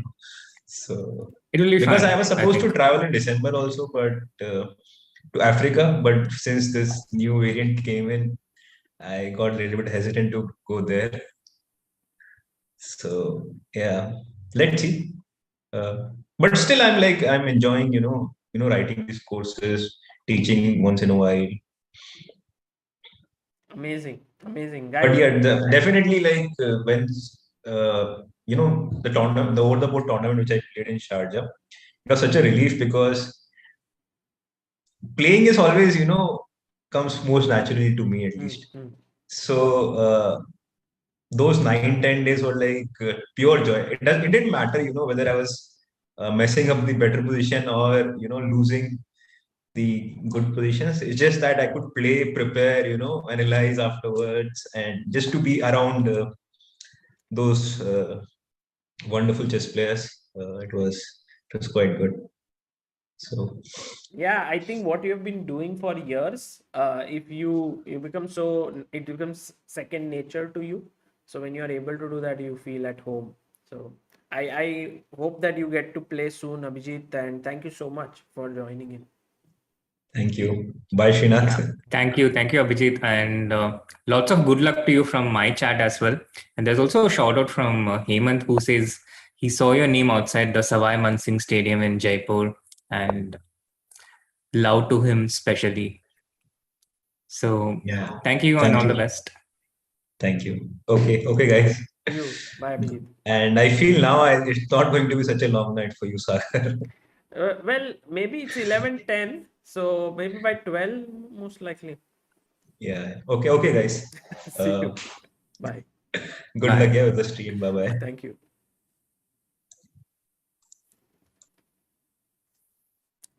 And now I have Srinath here with me. Who is Srinath, again now, fixing his OBS? yeah, exactly. Because of When he Zoom. left, you would have some massive work to do. Yes. No, it's now it's fixed. It's pretty straightforward with just the two of us. So how are things, Srinath? Have you recovered from jet lag? Yeah, feeling much better today. It was really tough after returning. The journey was pretty tiresome. There were actually pretty interesting stories, Sagar, how we reached Vacancy and how we came back. But I think I'll wait for my vlog to come out before I There's a vlog, reveal coming it. up. I hope so. How many minutes? I mean, I have given it to the editors. Lot of footage. Yeah, I've given a lot of footage, Oh, but nice. I'm not sure if it's quality. The quantity is a lot. And it was a pretty interesting trip. We should maybe have a stream just to document, how Arjun reached Vacancy. Really? Before playing the tournament. A 10-15 minute segment. Wow, I would love to know that. But I think you also had visa difficulties because you wrote that thank you to some to I think a lot of people because you were able to reach there. Yes, I had visa difficulties because it was impossible to get an appointment, first of all, with the COVID, with the Netherlands embassy in Chennai. So when I checked first, the nearest appointment, I checked sometime end of December, and the nearest appointment was January 22 or something, 2022. So then I was like, okay, I cannot wait till that time. It's halfway. And then I started looking for appointments in other cities like Hyderabad, Bangalore. But thankfully, I got an appointment in Chennai. I made the application. And then there was absolutely no update on the visa status at all. And it was like, just 2 days more to the trip with a Saturday, Sunday in between. And also, with these new restrictions, I was scared if the embassy might get closed anytime because of the Omicron and the government restrictions. So then I had to try and reach out to the ambassador of Netherlands as well as our Ministry of External Affairs, and the ministry responded instantly. They Really? supported. Yeah. It was just a layman writing a email to the ministry, but they responded just the very next day. And the Ministry of External Affairs, they work 24/7. So when Delhi is sleeping, their embassies all around the world are awake. Wow. And they responded the next day. The ambassador also responded the next day. Instantly, he saw the message had sent on a social media platform and through a friend. He saw that and he responded even before the ministry reached out to him, saying that he will look into it. And my visa got approved the very evening of that. Amazing. This was the easy part. Yeah. This was the easy part, yeah? Yeah. This was the easy part.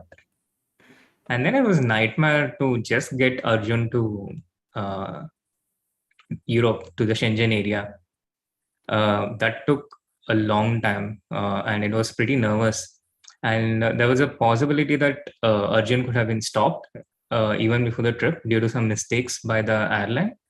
And if that had happened, Arjun may not have been able to even play in this challenges tournament. So a lot of things It could have changed so many things. Yeah, it all exactly. hinged It could on, have changed so many things.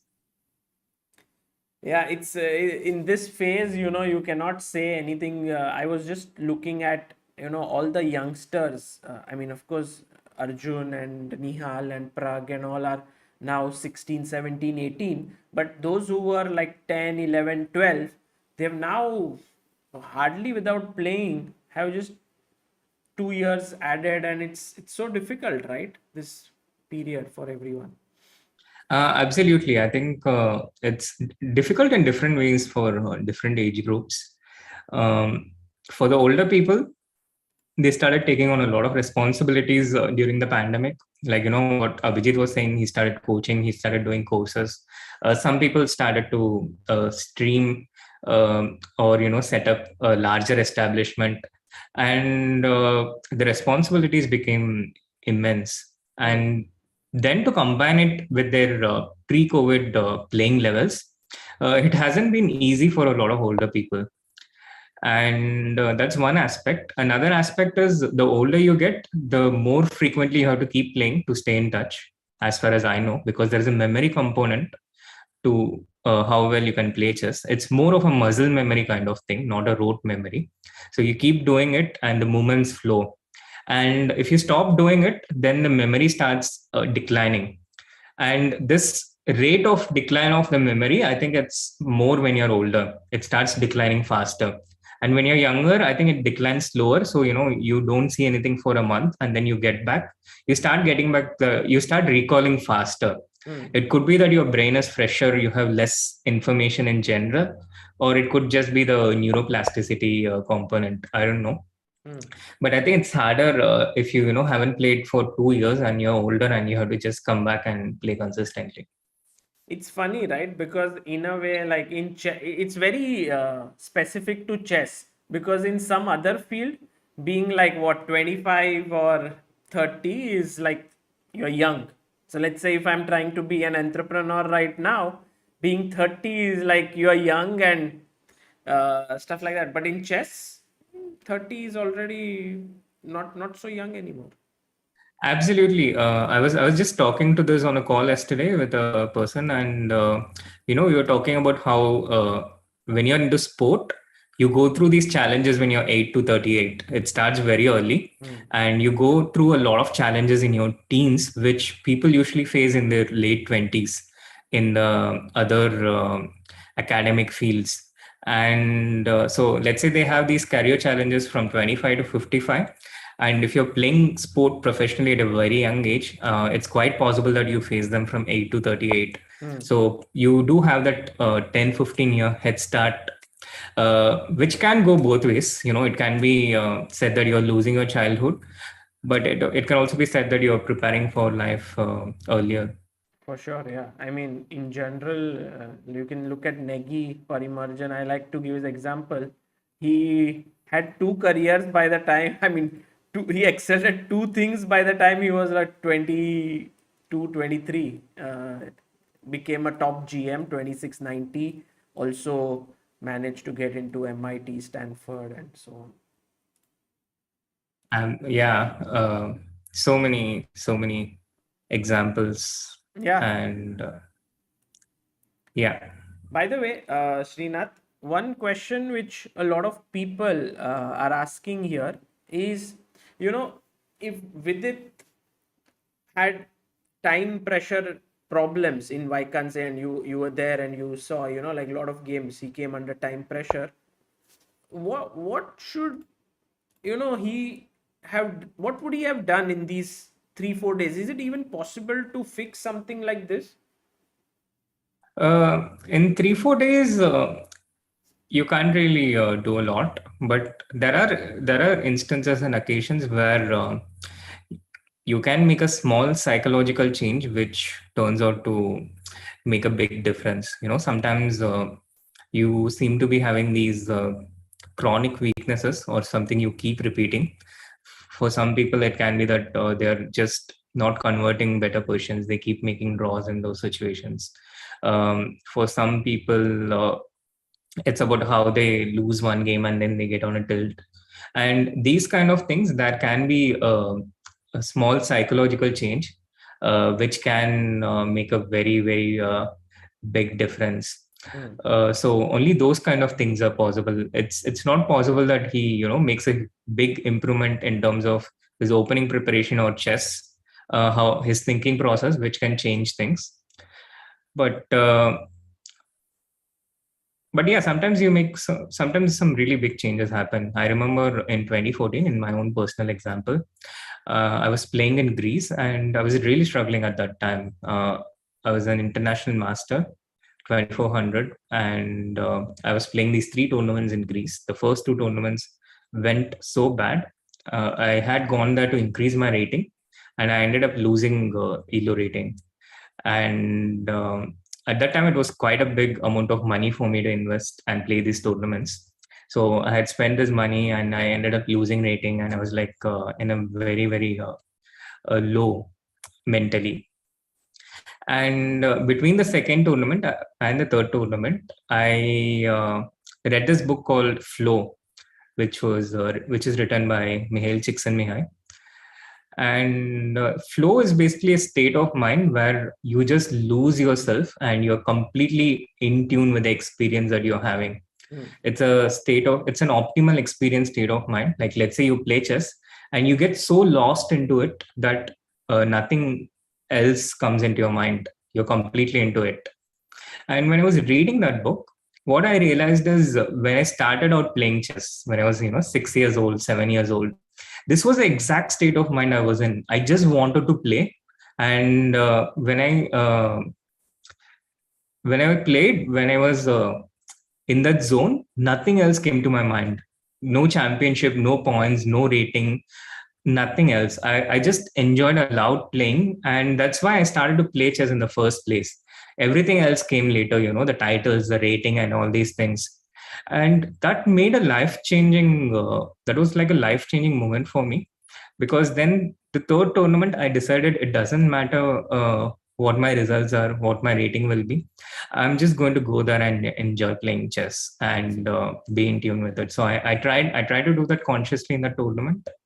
And it worked amazingly well. And then I had a string of tournaments where I won the next tournament that I played, where I was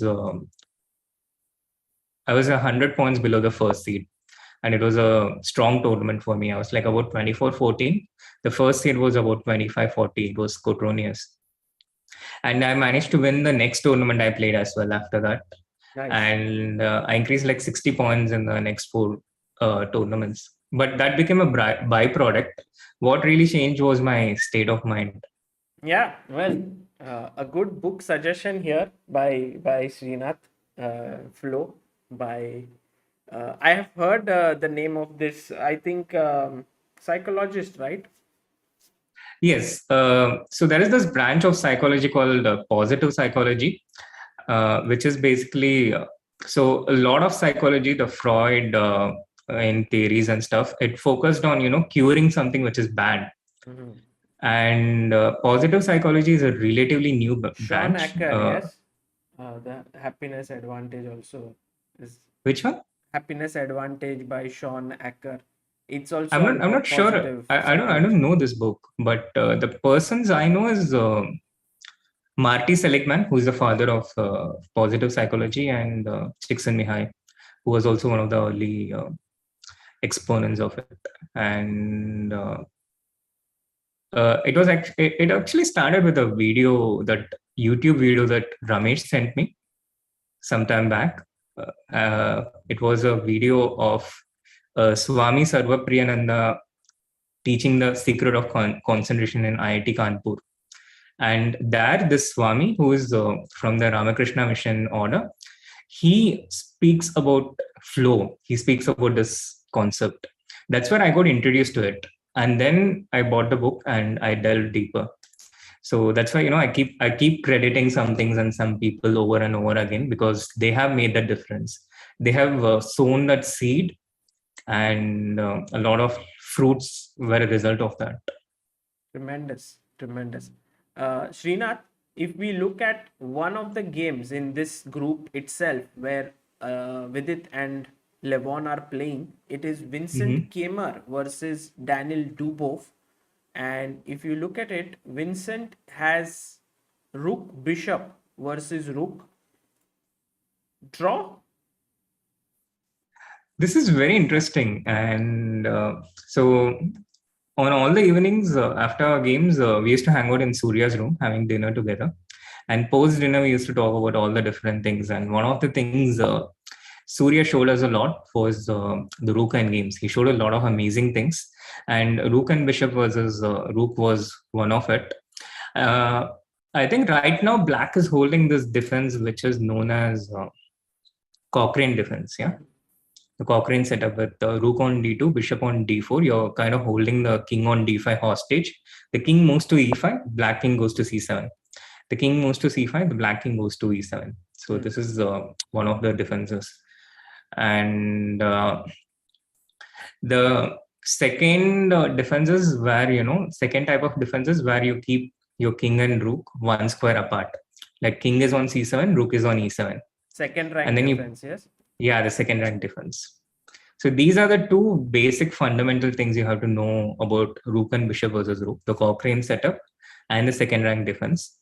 But what I understood from Surya, he started that conversation by saying that I recently came to know that I know nothing about Rook and Bishop and games. And first I was like laughing. I mean, what do you mean you know nothing? It's all out there, right? We all know the theoretical questions. But then he showed a number of interesting things. For example, he showed this game between Navara against Anand, where it was Gashimo Memorial, I think 2020 or 2021, where no, right Anand now, was trying. It happened just like a month ago. I was commentating live on it when Anand. Yeah, exactly.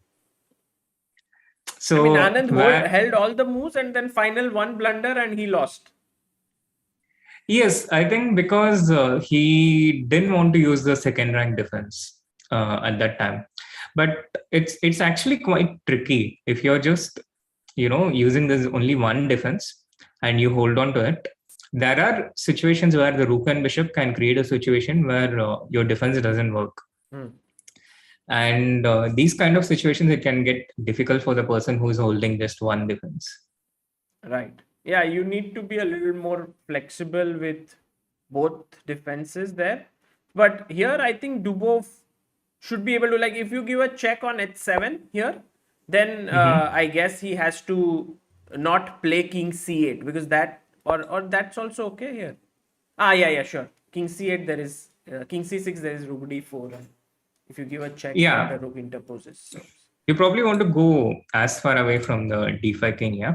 And king c8 kind of keeps things flexible, so you're not too much into the corner, nor are you getting into a mating net, because as you said, king c6 doesn't work because rook can just take the bishop. So you say that Dubov will hold this against Vincent? I think 85% he will hold this, but that's still a very, very minute chance. It's also not clear to me how much Vincent would know about this, because even amongst the top players, most people, they just stop with these theoretical questions and then they don't go any further.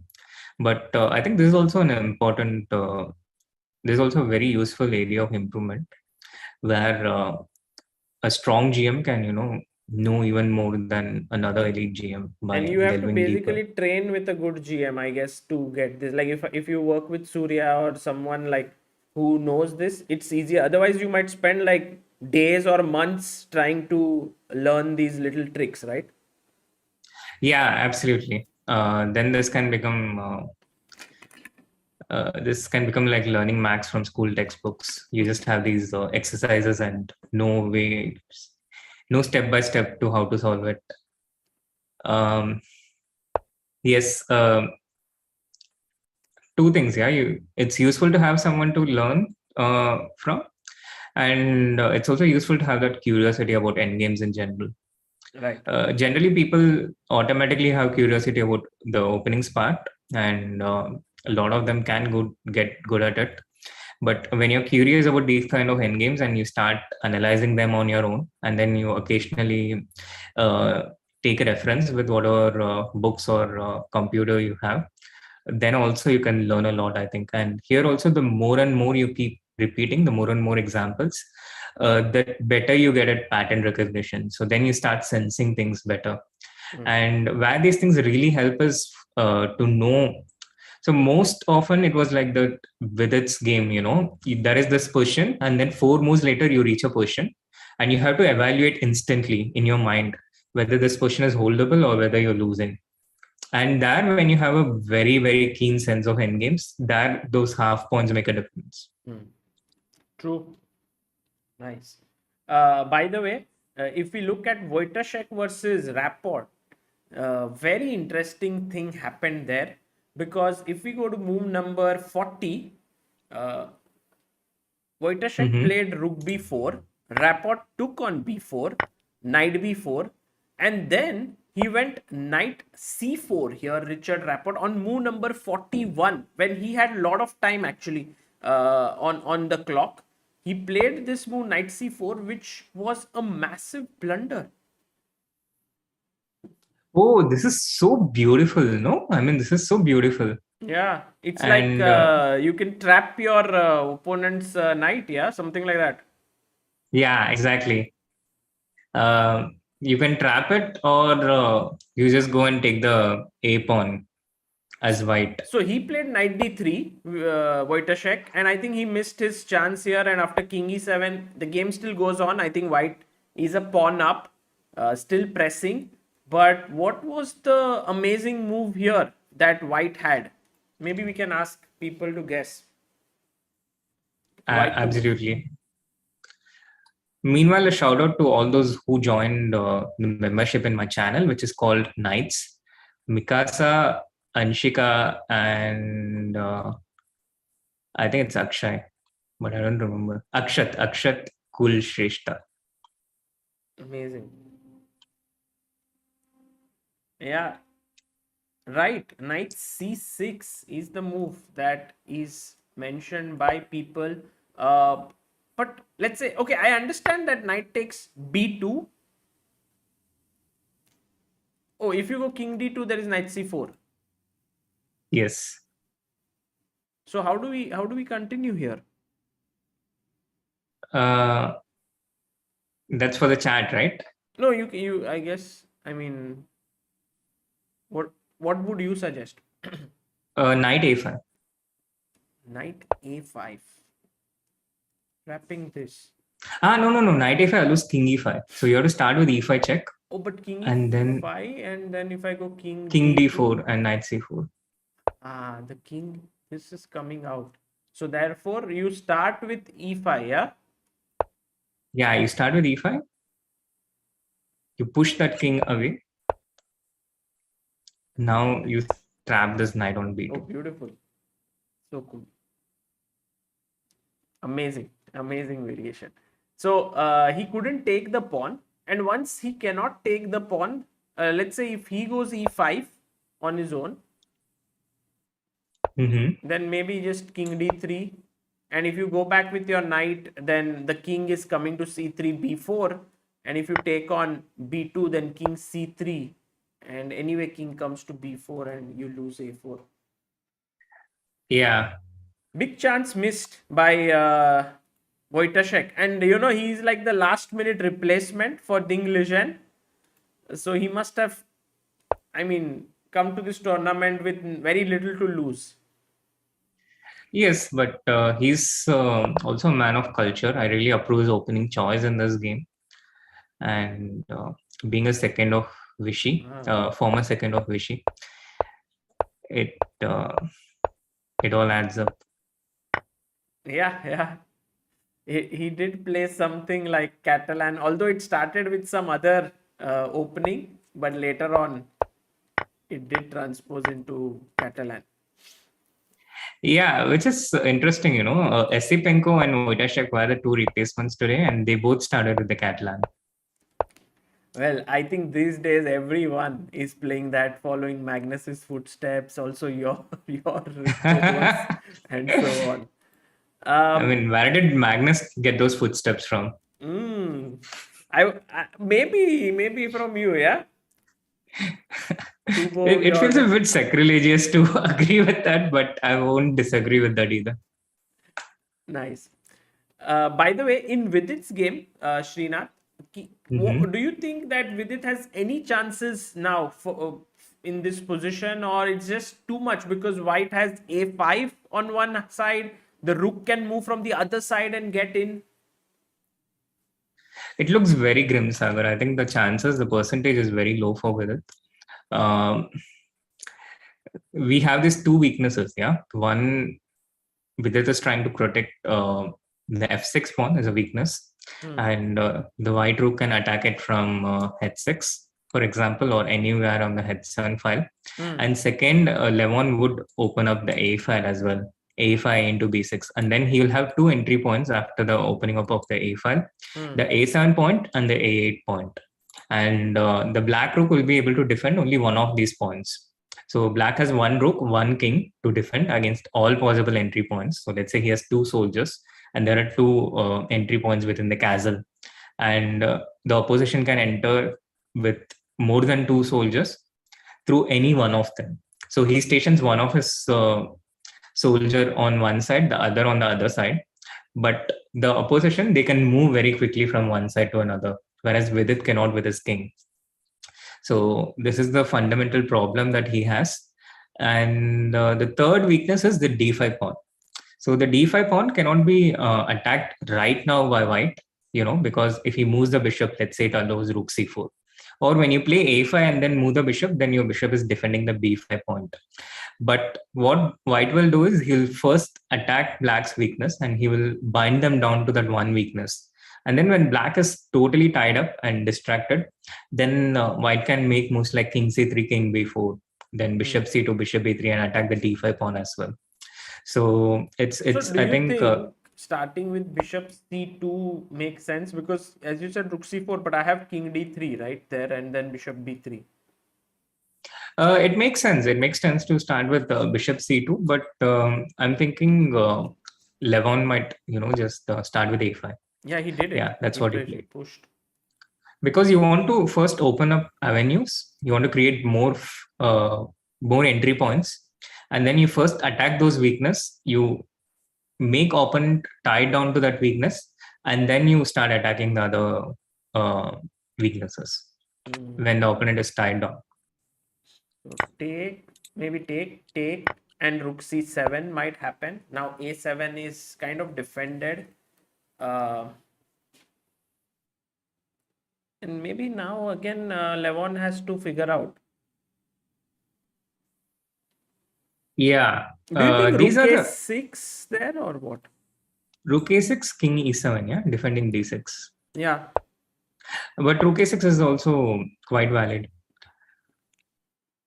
Rook a6, king e7. But how do the thing is, I agree with you that white is better. I clearly understand that. Also is pawn up, so that's out of question. But it's not so simple to break in. I mean, even if you like what you explained, I completely get it that there are two weaknesses and white can quickly move. But what exactly is the concrete plan, or you don't think like that in this position?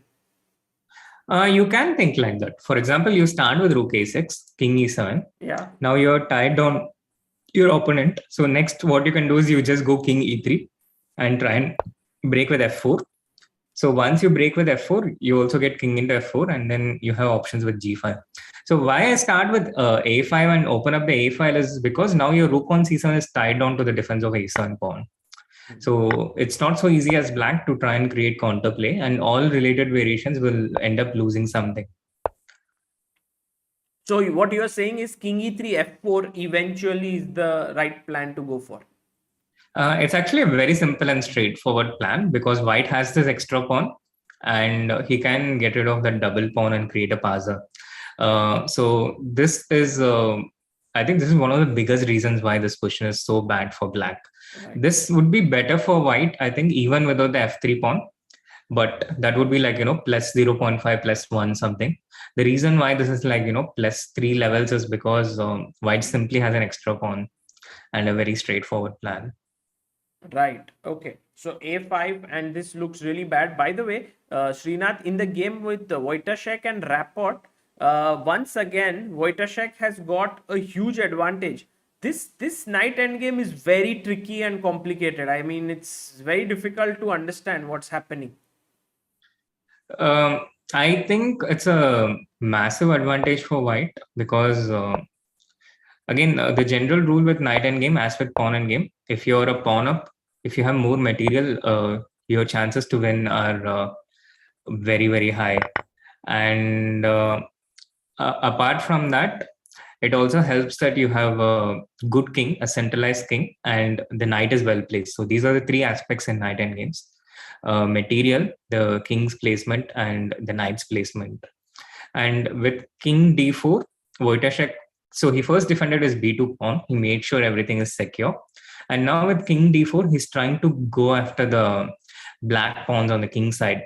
So the immediate threat is knight e5 to attack the f7 pawn. You give up the b2 pawn, but you end up taking f7, g5. The white king is nearby, so the a pawn doesn't become a dangerous passer. But the white's pawns are very far from black's king. So that this helps that the white king is in the center, the black king is not. If black does not allow knight e5, if he plays f6, which was just played, then white can just play e5. And it's pretty much the same thing. F into e5, knight into e5, knight into b2. And here I think even knight f7 is pretty strong. Mm-hmm. Knight f7 or king c3. That's what I was thinking. But I think you can start with king c3 also. Knight d1 check, king d2. Some calculation to do. Yeah, this looks tough, but this is exactly how, I mean, even the best players struggle in night end games, right? It's all about calculation. True, but also that's the easier part of it, because when you have something concrete and straightforward to calculate that you can see till the end, that's actually easier, because in most situations you just cannot calculate. You just cannot calculate till the end. Yeah. I guess I'm just talking too many moves and not making them on the board. Aradhya Garg in the chat says after knight, f6 e5 take, knight e5 knight b2, f4 wins for white. Yeah, f4 is simple and straightforward. Nice move. Take and then g5 with the pawn running through. Very nice. Yeah. But then there was this one moment where around move 42, king e7 was played, and there it's around equal. So I don't understand how it suddenly changed. Like what is it that maybe not equal, but maybe there's some chances, to hold there. Maybe F5. Yeah, seems so. It seems that after king e7, king d1, black had this simplifying move with f5, yeah? And that was important. Like if you take twice, then king f6. And okay, if more pawns get exchanged, the better the chances for a draw here. But still, white was pressing. By the way, Fedosiev has just beaten Oparin. And I think, Srinath, in this group or this pool, I felt that clearly Richard Rapport is the strongest player. But I do think that Fedosiev has great chances. In the B group, yes. Yeah, once Ding Lijian was out, I thought that it was maybe one of the toughest groups, because there was Ding Lijian, there was Rapport, there was Fedosiev. But suddenly you have Ding Lijian out and Wojtaszek is in.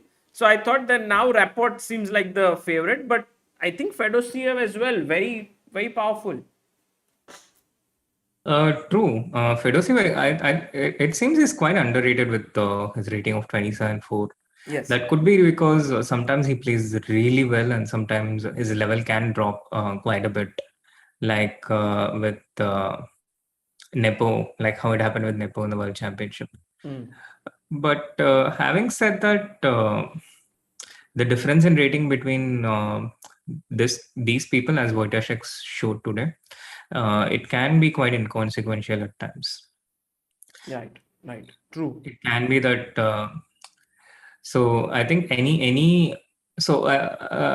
it feels to me, it feels like Oparin is maybe not quite at that level in this group, but the other three, they all have their chances. Wojciech a bit, since he just came into this tournament unprepared as a last minute replacement, but he was quite consistently around 2730, 2740, and his rating dropped a bit, but I think that's temporary.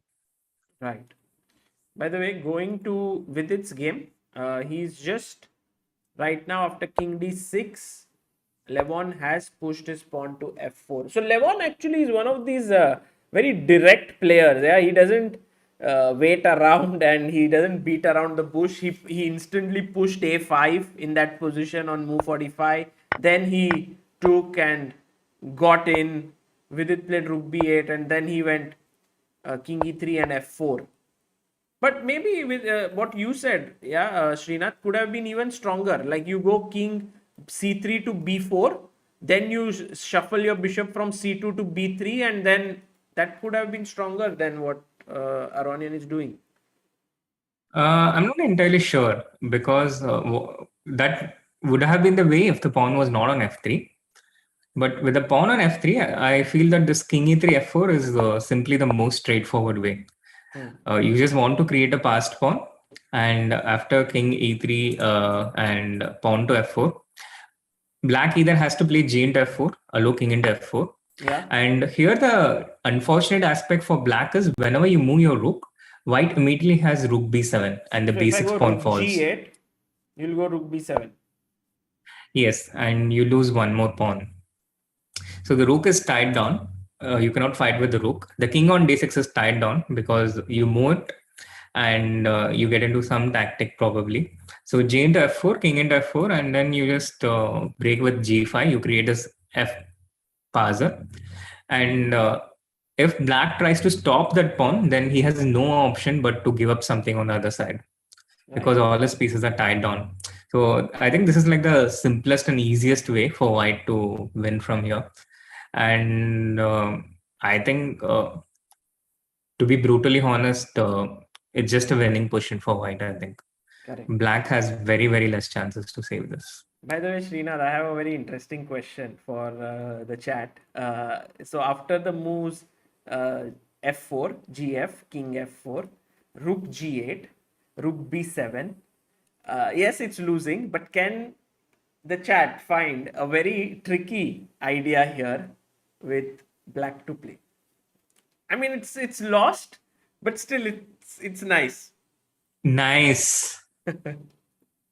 I say it too. Okay, guys, try to think. And this is a very, very nice example, yeah, because the engine will not show this. Yeah, it's a very interesting kind of. Maybe in online chess, it could work. True. Oh, but there are people who have actually found it, which is very nice, guys. Well done. Mistadam, certified genius, Rishi, Nishchal, Jyotinjay, Atharva, Safal, Shubham. Great. Did people in your chat find it? One of them found it, Vikash. Amazing, guys. Rook takes G4, King takes, and Bishop F5. And if now he takes with either of the piece, it's stalemate. The king is over. Yes. But you can play King F4, and after Rook, Bishop D3, Rook B6, it's winning for White. So just didn't work out, but was interesting. Yeah, it was interesting. So Nice trick. F4 has been played, and now Vidit thinking maybe Vidit has this Rook H8 idea, Srinath, to get his Rook active from H3, get in from there. Yeah, he has to try something like that. Rook H8. Then I think White starts with F into G5. Yeah. F into G5 and Rook B7. Or do you have some kind of counterplay with rook h3 check at any point? Maybe fg5. Let's first give a check, like, and then you go king d2, right? Because you have to protect your bishop. Yeah. And now take back fg. Yeah, and rook b7 anyway. Yeah, rook b7. Because rook g3, I'll protect with bishop e2. And if you give rook h2 check, then I just go king c3 and hide behind my bishop. So And then maybe rook h3, yeah? correct. Just King to c3, but rook h3, rook b6. king c7. King c7, and then b5 is hanging, and that might give. Then Vidit is back in the game. So after rook h3, how do you continue? Because you can't take on b6. Yeah, that's what I was also Maybe trying to figure out. f6. Yeah, f6, I was thinking. But f6, rook f3, now f7 wins, yeah? Wow. f7. Rook into f7, bishop f5, I was thinking, but I'm not sure. And this, because there's some bishop e8. But So this maybe pawn not. endgame is not win. You have to go into this rook end. Okay, bishop e8, yeah? But then rook b6. Yeah. And white is better here. So yeah, true. By the way, But this is not easy to calculate. True. I mean, Vidit has to activate his rook, so he's gone rook e8 check, forcing king f3 in the game. Yeah, and now this is the position. Yeah, but doesn't really make much difference, no? Yeah, kind of. Like, I mean, even if you go rook h8, it could lead to the same line. Yeah. Okay, very quickly, let's check Vincent versus Dubov, and Dubov defending really well. I think the last capture happened on move number, what was it? Oh, there have been a lot of moves. FE4 45. So Yeah, right 45. now we have 30 moves already played, and Dubov holding his own. Were you able to kind of meet Dubov in Vaikansky? Like, was he okay when he left? I mean, you shouldn't meet, right? Because No. Actually, in Vaikansky, only the players were allowed into the hall. So even as a second, it was not so different from watching it back in India. Really, not too different. So even in the opening ceremony, there was like this gallery, the pavilion, and the seconds had to go up on top of that, and the players were seated in the hall, and the masters and challengers, they were seated at different places, so that if someone happens to be contagious, the contagion can be limited. Wow. So the only place where you could bump into the players was if you happen to stalk them at the entrance and jump at them as they're entering the hall or leaving out. But Were that would there be fans like who were coming there? yeah, there were fans. So there were people who were waiting outside and getting an autograph like 10 minutes before the game, and we also met a very interesting person. His name was Abhijit, and he works in one of the companies in one of the trading companies in Netherlands. I don't remember the name. All I remember is it was an offshoot from Optiva, and he's from IIT Bombay, alumni of IIT Bombay. Okay. And he moved to Amsterdam. Then he worked in Bangalore, and then he moved to Amsterdam. So the last he made a trip from Amsterdam to Vaikansky, and we hung out most of the last day after. We were just playing card games. I, Surya, Arjun. What is that? Salem? Salem was one of the games, and he also. There's also another game which Abhijit brought. I don't remember the name of the game, but it's a game where you trade beans. Okay. It's like Monopoly, but a better version of it, I would say. Interesting. Okay, by the way, in the game Wojciech Raport, G4, Raport has managed to create a passer, but it seems like it shouldn't help. FG, and then E7. I think you have to go back with your knight to d6, and this should not be king e5. White should win this. Yeah. So you take the king towards the knight, and Knight after e8. king e5, knight e8, king e6, black cannot. Oh no, king e6 doesn't work for some reason. Then black has g3. Yeah. So you have to be careful here, Sagar. But how about king f4 and mopping up the g4 pawn, and then And then finally you take the a4 pawn if after black takes the e7 pawn. yeah, you are King also f4, king c6. king Just knight e5, knight g6. Yeah. king d7. And knight e5. Yeah. King e7, then knight. Somehow you are not in time to win this. Like if you go knight c4, king e6, knight b6, king d6, knight a4, even that position is a draw. I can't believe it.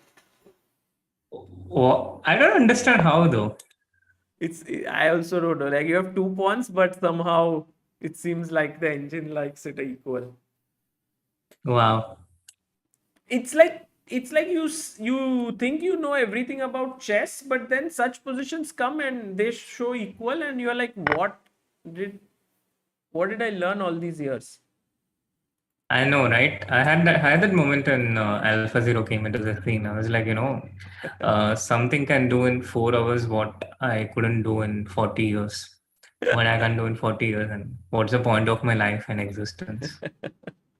This existential things happen every once in a while. Like recently, when people started talking about crypto, NFTs, and all of that, and I was like, I don't know what am I doing.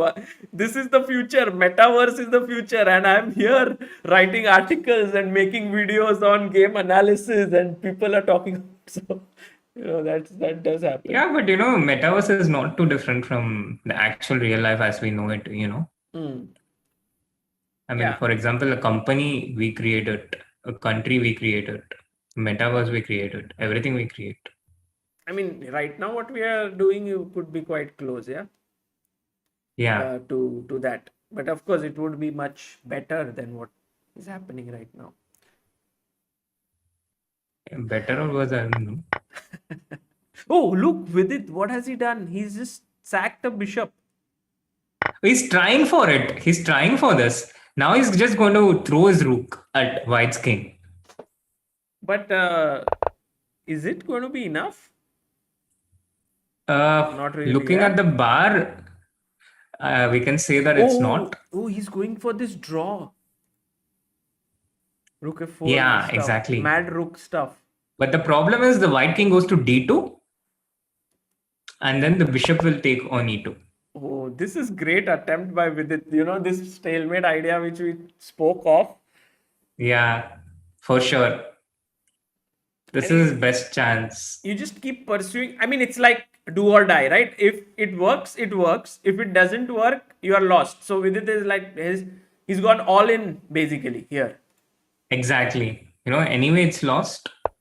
So why not take a chance? And so king e3, rook e4, right? Then you go what? King d2, I was thinking. King d2, rook d4. Bishop d3. But Srinath, g4 hangs, and then I have 2 pawns there.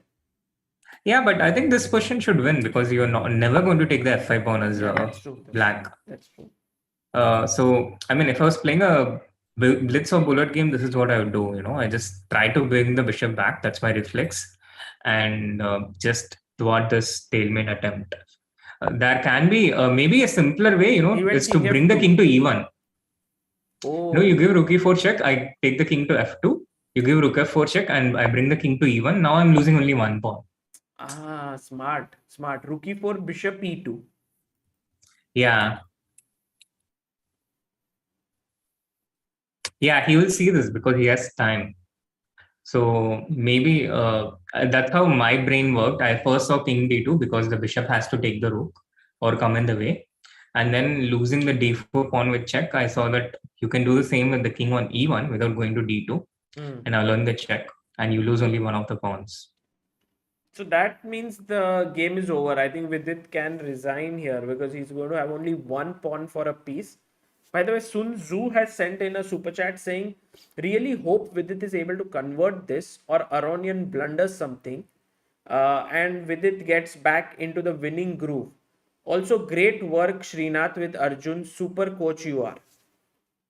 I'll get my Thank you. battery while you respond once again. Thank you so much. Thank you so much, Sunzu. It's also very interesting that just as the clock is about to strike 12 o'clock, just as Sagar's anniversary is about to begin, his battery has ran out so conveniently and he's out to get the charger. I really don't know what's going on right now, whether, Sagar has a special surprise for Amruta, whether, they're doing something off camera at this time to celebrate their 8th anniversary. But it's a very convenient moment for the battery to go off. That's all I'm saying. And here he's back again.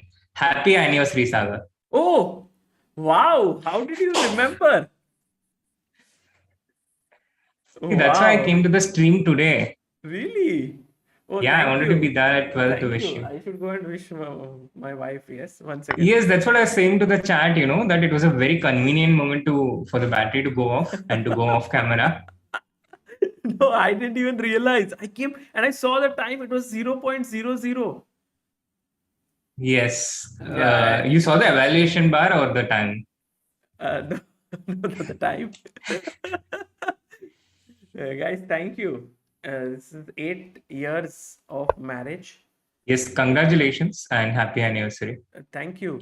I'll go and wish Amruta. By the way, rook a4 here, which means you are forced to trade rooks because rook has no other square on the file, and then it's winning.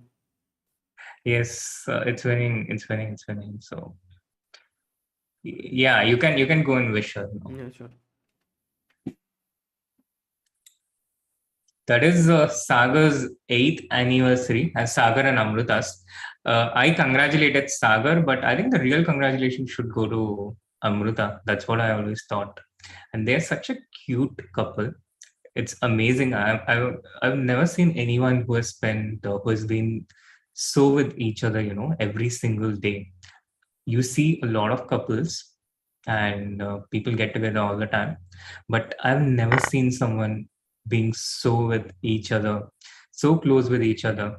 Amruta says, how can you be so unprofessional to come in between the stream? I can so imagine that though. I went. All right. So I think I'll on that note, I'll leave now, Sagar. I'll leave you with really Amruta you remember. That's so nice, Srinath. I would have forgotten really if you wouldn't have wished. I mean, I would have remembered it later, like at 12:05. That would have reminded you, something like that, because I'd spoken about it a little while ago. But I was so much into this rook sacrifice that when I came back and you wished, so it was very kind and very sweet of you. Thank you. Have a happy anniversary, and I hope many more years to come. Keep inspiring us, really? Young singles, and keep inspiring us to be single, or what are you saying?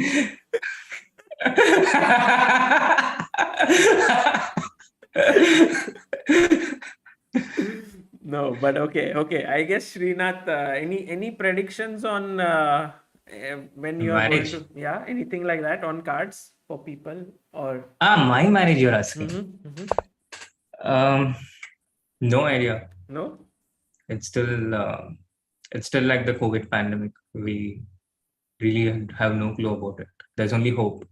Yeah, I hope so, and I hope that someone watching, just like how so many amazing matches you've made, like for students you help. I'm sure something will happen here as well. What matches did I make for students? I know. I mean, the main thing is like, you're not just a trainer, right? You're also in many ways you make things. As you said, you are an enabler, right? Yeah. Like, but no matchmaking though. I mean, I haven't gone to that part yet. For example, matchmaking in the sense, if you see a good, like for example, let's say when Arjun is working right now, you try to find good events for him. That's a match. You try to find good sponsors those kind of for matches, him. Yes. Match. You find a good coach for him. I don't know other things. let's not get into that, but See, when you put it that way, I'm just going to stop getting students from any parents. complete solutions here, guys, for chess training. Become a 2700 GM plus happy life, satisfied, everything. But okay, Srinath, Promotion OP. great. Yeah, yeah, Thanks for Sarda. tuning That in. was And lovely yeah, being with see you. you soon. Bye. See you. Bye-bye. Guys, that was Srinath there. Always a great pleasure having him there, having him here. But it has been a tough day for Vidit. He is now lost in this position. Black King has come back to e5. And White King is moving in. You see the bishop defending here, stopping the d pawn. Big Fat Panda, thank you so much for your super chat. Says happy anniversary. Also, Prabodh Prakash sends 888 rupees. Says happy anniversary. Thank you, Prabodh.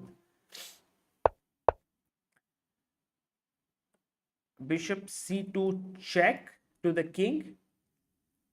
And yeah, if you go like ahead, then I can play g5 and my f pawn queens. And if you come back up here, then maybe king b5 and I can chop off this pawn. Actually, to tell you the truth, guys, I really did not think that Aronian would convert that position in the early kind of end game or late middle game, because although Vidit was slightly worse, it never looked to me like he was losing as such. But somehow Levon made one good move after another, and it was all direct chess. It was not like subtle chess, something he's moving here and then Vidit makes a mistake. I want to go through that game. It's very instructive. This the way.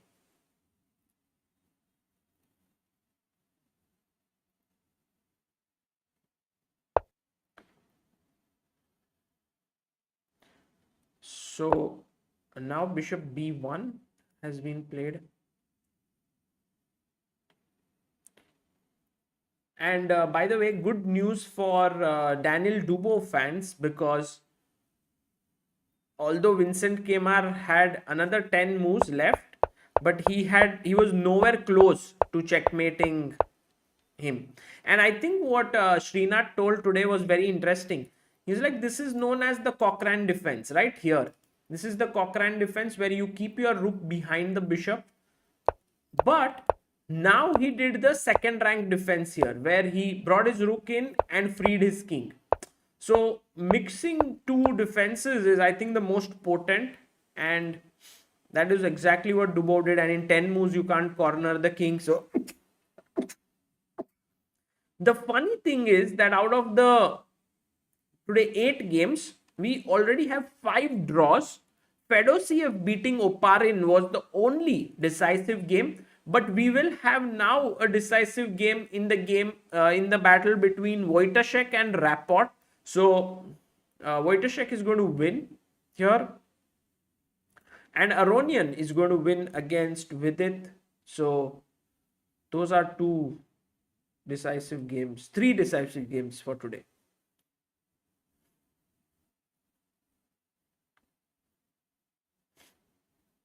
Yeah, Prajwal, thank you. And what Rohit Dagar says, Samay would be live on Netflix India tomorrow at 6:30 p.m. with Tapsi Pannu. Wow, that is so cool. That is so cool.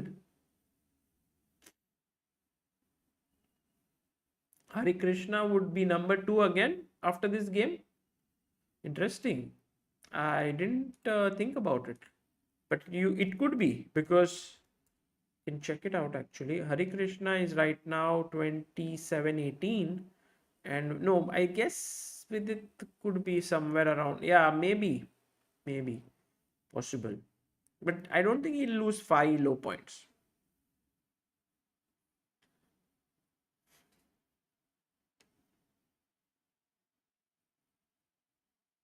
Okay, Vidit resigned there, and yeah, in a way, I think this game was so important in the C group, because I think in every pool, if someone is able to beat the other player, it becomes very difficult. Like for example, I thought that in the C group, Vidit and Aronian are the favorites. Okay, there is Dubov, but Dubov has been recovering from COVID. Also, at the same time, Vidit has had a good score against Dubov. So I thought it's good. And Vincent Keymer, of course, is a strong player, but he has yet to get to that level of 2700 plus. So clearly it was going to be like Vidit Aronian both trying to uh, fight for the top honors.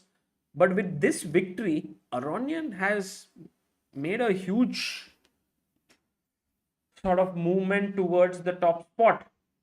And to tell you the truth, like guys, just I think this bishop f4 move uh, was maybe not needed. Rook c8.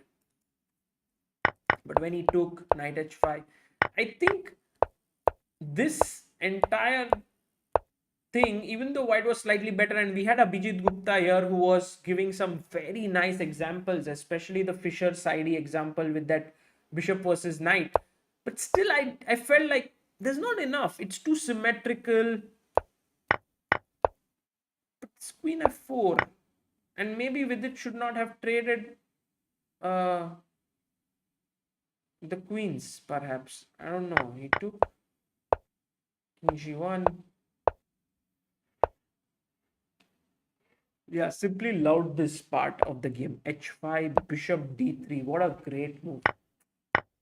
And then, yeah, here rook c7. I think Vidit had to play f5.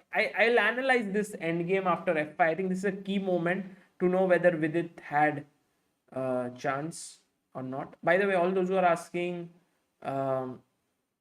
what happened to Harikrishna, he drew. And yes, in Hari has Vidit has chance, yeah, of still making it. It's not like one loss is over, but although the margin for error is quite low, because there are 6 games and only 6 games.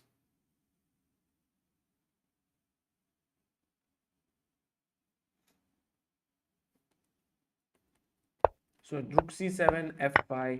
He took the pawn. And now, as was rightly pointed out, rook c7, there is rook c1.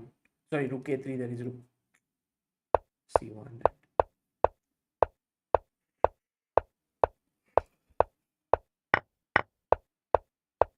Although the end was very entertaining in some ways, where Vidit took here and tried for this stalemate if Aronian would have taken. But I think it's not easy to fool players like Aronian. They are very strong, and eventually this game ended in a loss, because here you can't push the pawn. This is hanging, and if you go back here, then I can take here. You can take here.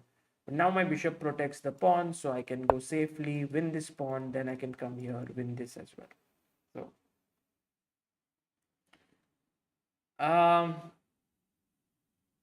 yeah, that's done. And I think all games are over, guys. So here's my short roundup that I'll do. Before that, Certified Genius sends a super chat saying, Sagar, wishing you a very happy anniversary. Thanks for everything you do for Indian chess and for being an inspiring person. And the next time we meet, hopefully I'll put up a better fight in French. Certified Genius is whom I met at the Chennai airport. And I have a video with him on our channel where we played, and then the challenge was that if he beats me, he gets the chessboard and pieces. He did not beat me, but he has the chess set with him. So thank you, Certified Genius, for your super chat, and also was very nice meeting you. Esipenko versus Grishchuk, the all-Russian clash ended in a draw. It seems like there were quite a few ups and downs in this game. For example, in this position, Grishchuk already had a great position. he went queen b1.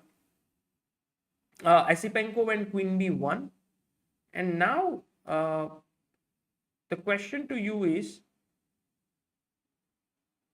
how should black have continued here?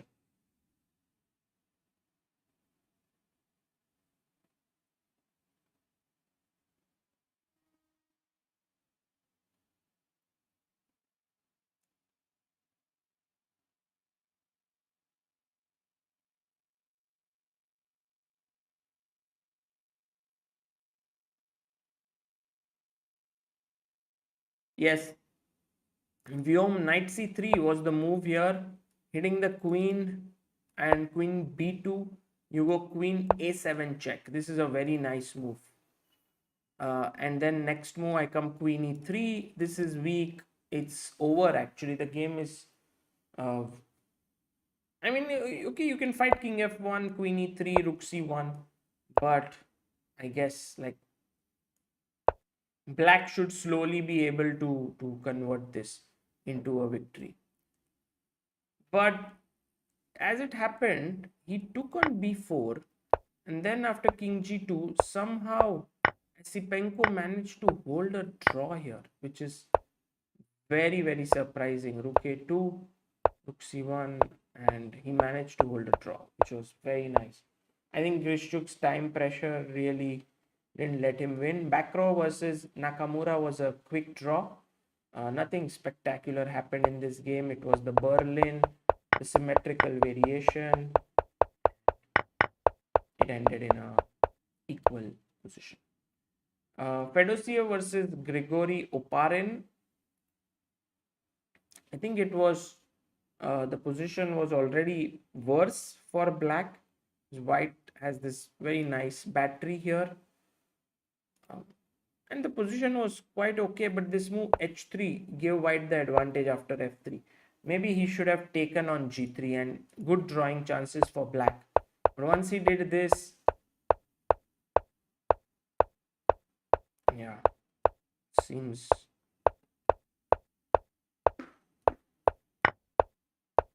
lost a pawn. And I mean, Fedosiev just very persistent. Yeah, e2 was hanging, so first bishop e3, g5 is hanging. There's also rook d7, queen d7, knight h6, winning the queen. So yeah, he designed here. Fedosiev won. Wojtaszek beat Rapport in that nice knight endgame. Aronian beat Vidit. Vincent drew with Dubov. Wesley So and Dominguez drew kind of quickly here. And I think a good result for Dominguez because Wesley So is a strong chess player. I'm very happy that Wesley So is back in action, because he's one of those guys who can really uh, push and give Magnus a tough time. So it could be nice if Wesley makes it to the candidates, but we'll see. It will be his first candidates. They drew here, and Shirov versus Harikrishna was also very good preparation by Hari. They were following the game of Shirov, and Harikrishna managed to hold this here. Yeah, long castle, and it's good.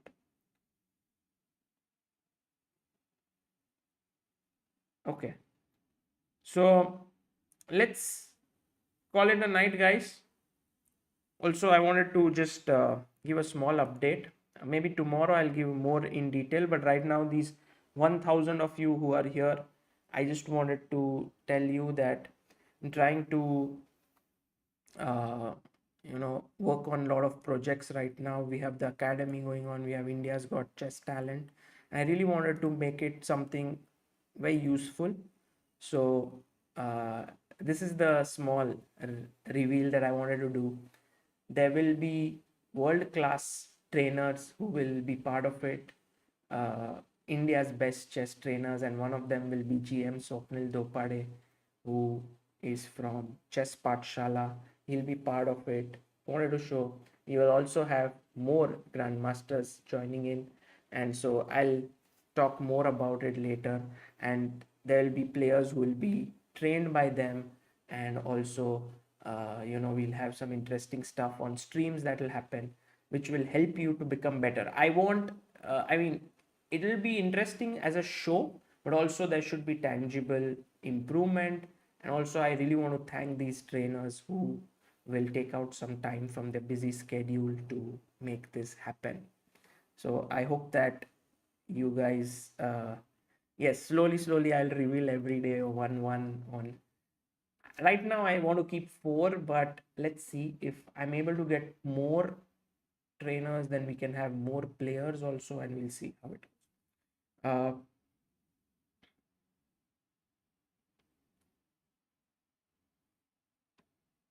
Okay, guys, so that was, and by the way, right now we have closed the forms, so you can no longer kind of submit. And also today we published the November fund. It's utilized for Shreya Hiparagi, the YouTube memberships. I'll soon announce the December fund as well. And guys, please check out the links in the description for if you want to get ChessBase, Mega Database, Chess Set, Vedica's chocolates, and a lot of things there. I'll see you all tomorrow. Some interesting stuff. Tomorrow, I think Vidit may play against Vincent or Dubov, and Hari will play against Dominguez or Wesley. So it's going to be interesting. It will be also my 8th anniversary. Amruta will join in for tomorrow's commentary. So we'll have good fun there. And take care, guys. Bye bye.